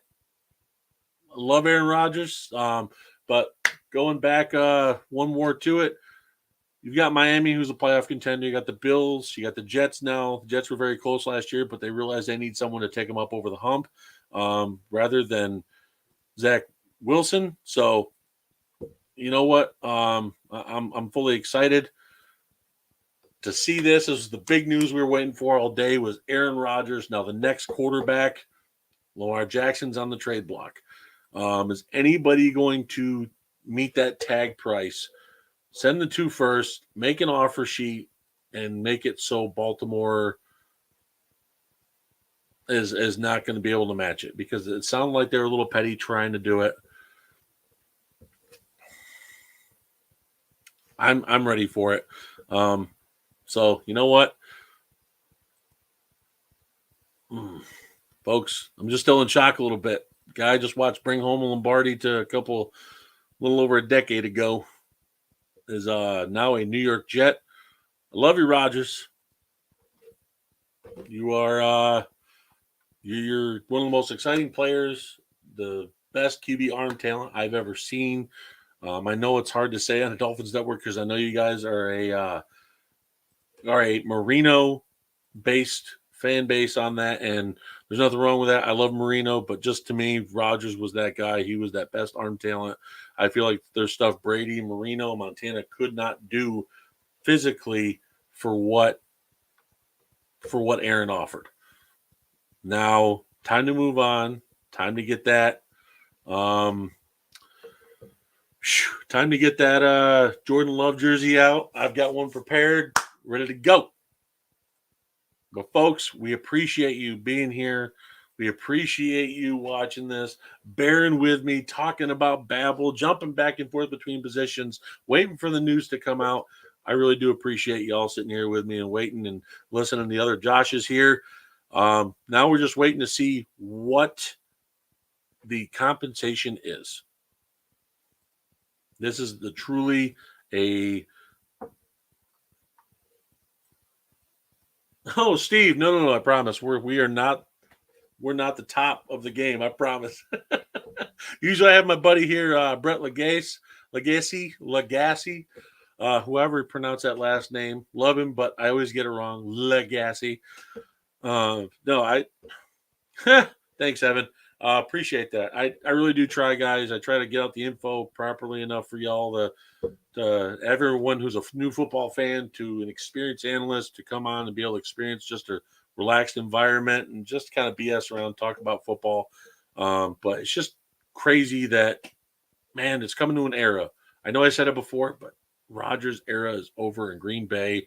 I'm just happy he still gets to play.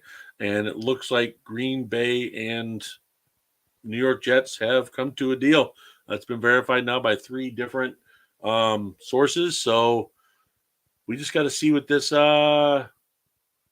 we just got to go ahead and see what this deal concludes. Got some more action going on. The Vikings have agreed to terms with tight end Josh Oliver on a 3-year deal. He gets $10.75 million guaranteed. And also, they can get up to $24 million. The total deal for 3 years is $21 million. Josh Oliver, get another ad for the Vikings. Come on now. You don't get to rip the Jets. No, not sir. Evan, I just got to say this. Didn't Rodgers beat Tua, a different team, and now he gets to see him twice a year? Just saying. Just saying. All right, folks. Looks like it's starting to. You're going to see. I think you're going to see more movement here from wide receivers and other positions that have been waiting because of the fact that you've been waiting on Rodgers. You've been waiting on this big domino to fall. Jimmy G went ahead and went away. So yeah, there's different. Looks like there's different things starting to fall, and I definitely think that it's going to be a very fun next 24 to 48 hours.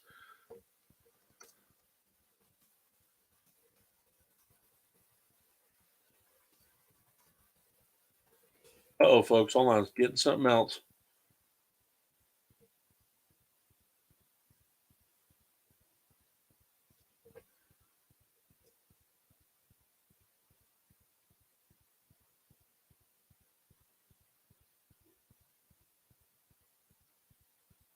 Come on. Sorry about that. Ton of notifications while I'm trying to check something. Wow. The Bucks are looking to trade or release. Oh, never mind. Hold on. Yeah, so there looks like they couldn't find a trade partner. It looks like Shaq Mason. It's going to be. It looks like it might be a release for him since they can't trade him.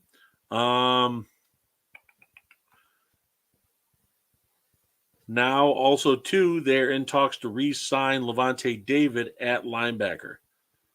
So another linebacker is starting to come off the wow.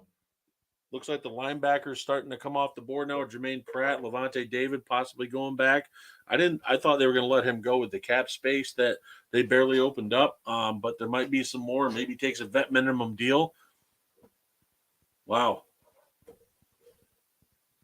Oh, yep, there's a confirmation right there. Garrett Wilson, the Jets wide receiver, comes out and says, I can finally enjoy my vacation now. That's the confirmation. Jets players coming back. But, man, it's still in shock, folks. Sorry, as a Packers fan, it's still something that's just very hitting hard to me because I watched this guy play for 15 years in Green Bay. Loved every minute of it, ups and downs. And Aaron Rodgers is a New York Jet. Garrett Wilson, y'all should see the smile on my face right now. Man, so now big question. What happens with Zach Wilson? Does he request a trade? Does he go ahead and kind of out that a little bit? So I don't know. Does he feel disrespected? I'm sure he does. You got all of the teammates he had last year now praising Aaron Rodgers is in town. I don't know how y'all would feel about that if you played 1 year, next thing you got sat, and wow. Oh man. Yep.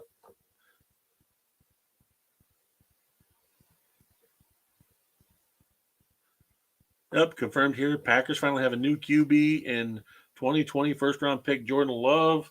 The full-time QB will get a first shot, or his first shot at starting for the Green Bay Packers. Now, man, if this couldn't have happened when freaking Wingate or Kimmel was on here, that'd be great. Now, give me 1 second, folks.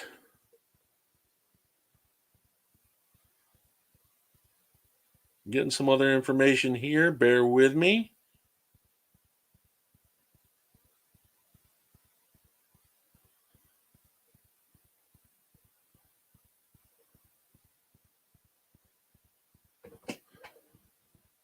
All right. Looks like I might be having another partner jump in here. Evan, a good question. Rodgers loves the attention. Now, Wingate said that from Albright that he's attention whore. I fully, wholeheartedly agree. I definitely think he will be fine in. No, Evan, you're good. I think Brett's hopping in here in a couple minutes, but I'm answering your question. I think he'll be fine in New York market, to be honest. I really do. He loves the attention. It's always going to be on him. I think he's also that very laid back Cali guy, so I don't think it's going to affect him much. The media was always up and down.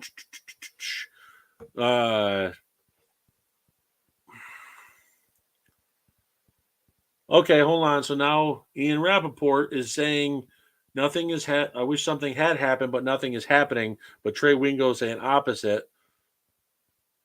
This is all over the place, folks. Of course, it's the way it is. But you know what? Now the New York Jets players are confirming it. Yeah. No, yeah, the market. Hey, Brett. Hi. I can't do camera because I'm driving home, but I No. wanted to jump in. You got me? No, you're good. No, you're good, buddy. So it looks like now Rappaport's trying to not say that the Rodgers deal isn't confirmed, but all the Jets players are saying, nope, he's here, happiest day of my life. Yeah, that's what Garrett Wilson's saying right now. Oh, my God. Imagine being Zach Wilson right now. You threw your defense under the bus. Just saying with Evan and Steven here is imagine Zach Wilson. Imagine all these players just rooting for a QB that might not be here for more than 1 year to be here, and like how you're supposed to feel about that. Well, I mean, Zach Wilson threw his defense under the bus. And when they asked him, do you feel like you let the defense down? He said, no. Well, that was pretty much over for the players. They pretty much turned their back on him, like, we're done with you. And that's Zach Wilson's problem. He's kind of got that entitled mentality. So, and I think that's why he's going to struggle because he doesn't put that extra effort in. Oh, yeah, definitely.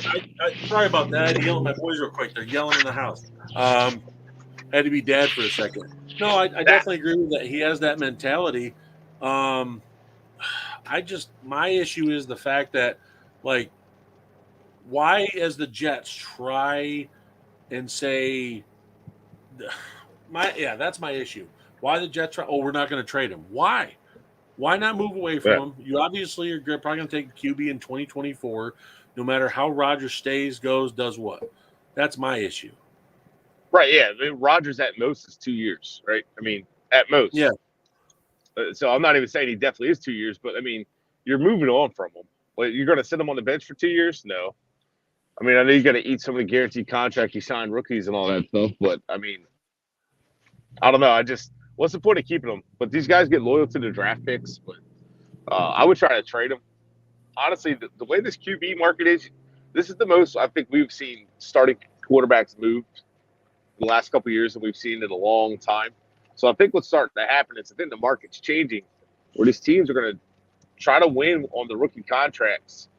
And if they don't have to pay them the big deal, let another team do that, and then they'll get another one. But if there's any question around that quarterback, like I guess there must be with Lamar Jackson, which I can understand some of the questions. You know what I mean? Because he's not thrown more than 3,000 yards, but one time his MVP year. So, and then he's been hurt the last two. I'm not saying he's not a good quarterback. I'm just saying I think there's a holdup. But like we heard from Ben Albright on Beer and Sports, that you know the teams are just waiting. They don't have to rush into it. And why? If you think about it, Ben makes a good point. Why would you rush into? You're breaking up a little bit, buddy. Signing a guy. Hey, Brett, you break. Folks, it looks like Brett Legacy's breaking up a little bit. Money. Hey, Brett, you're breaking up a little bit, buddy. Oh, looks like we lost him. But you know what? I was going to ask him, and where'd he go? Sorry about that, folks. A little bit of technical difficulty. Looks like he phased out a little bit.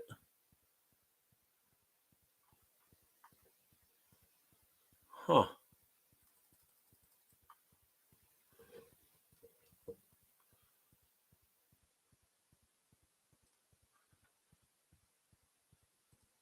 Man. Yep. So it looks like Ian Rappaport and Trey Wingo are arguing on social media right now, saying basically they're not arguing just saying, oh, hey, what is it? Just sitting there saying, hey, yeah, it's not confirmed. Oh, it's confirmed. Not confirmed. Oh, it's confirmed. Yeah, that's why. I mean, Trey Wingo said it, and then they had about 4 Jets players confirm it. Even Dolph Kleiman came out with it. Yeah, I feel like that there's what is it? I feel like it's done, but I feel like Rappaport's just holding off on it for some reason. But anyways, I have some news on wide receiver Adam Thielen. It looks like the Bills, Chiefs, Cowboys, and Packers are all have interest in Adam Thielen right now. Now he is 33 years old, so you're probably not going to be getting he's probably not going to be getting high-end money like he was in Minnesota. So there's that. Now I can see the team's definitely fitting. The Chiefs would be a good fit for him because he'd be like a wide receiver 2 or 3 there. Obviously, Cowboys, he'd be a wide receiver 3, and he'd be a fun fit there. I feel like playing in the Dome would help keep him playing a little bit longer. Packers, I don't see it. They're trying to get younger. The Bills, I feel like they've needed that guy outside of Stephon Diggs. No shot at Gabe Davis, but that's just how it is. Give me 1 second, folks.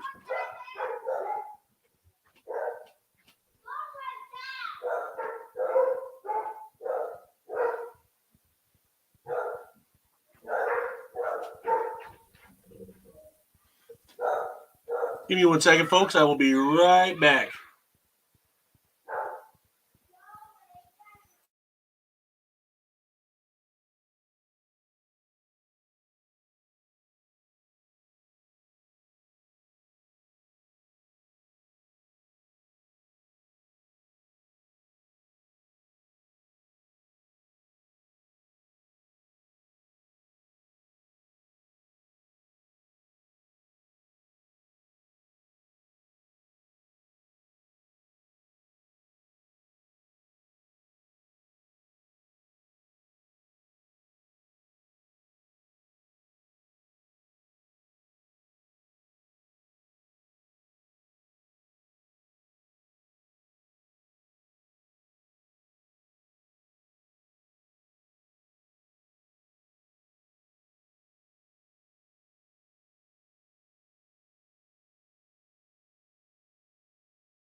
I am so sorry, guys. Someone came to the door, and I had to I had to go answer it because my wife is currently out, and I don't want my son answering it. So,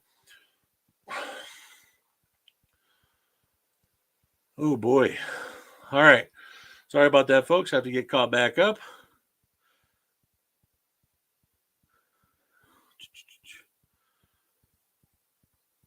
Man, whew.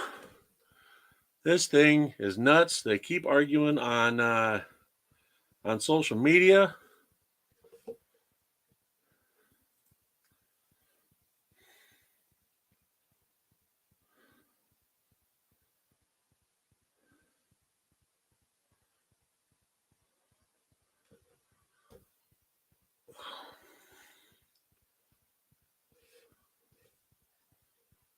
No, Evan, I didn't. No, Evan, I didn't go pee. I did not go pee at all. I did not have a bathroom break. I had to go answer the front door. Some salesman, I had to go ahead and just tell him to go away because I had something else going on because I'm here to talk to you guys.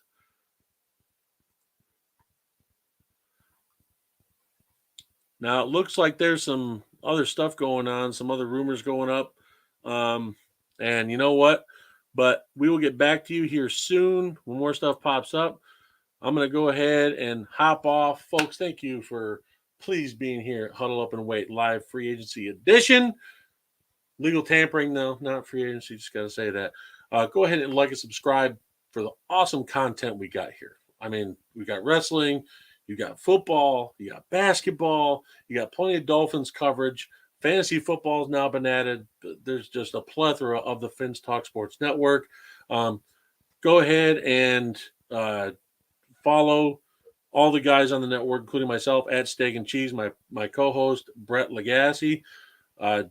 Plenty more to happen. Got to jump off real quick. I should be able to jump back on here in a little bit, but just got to handle something.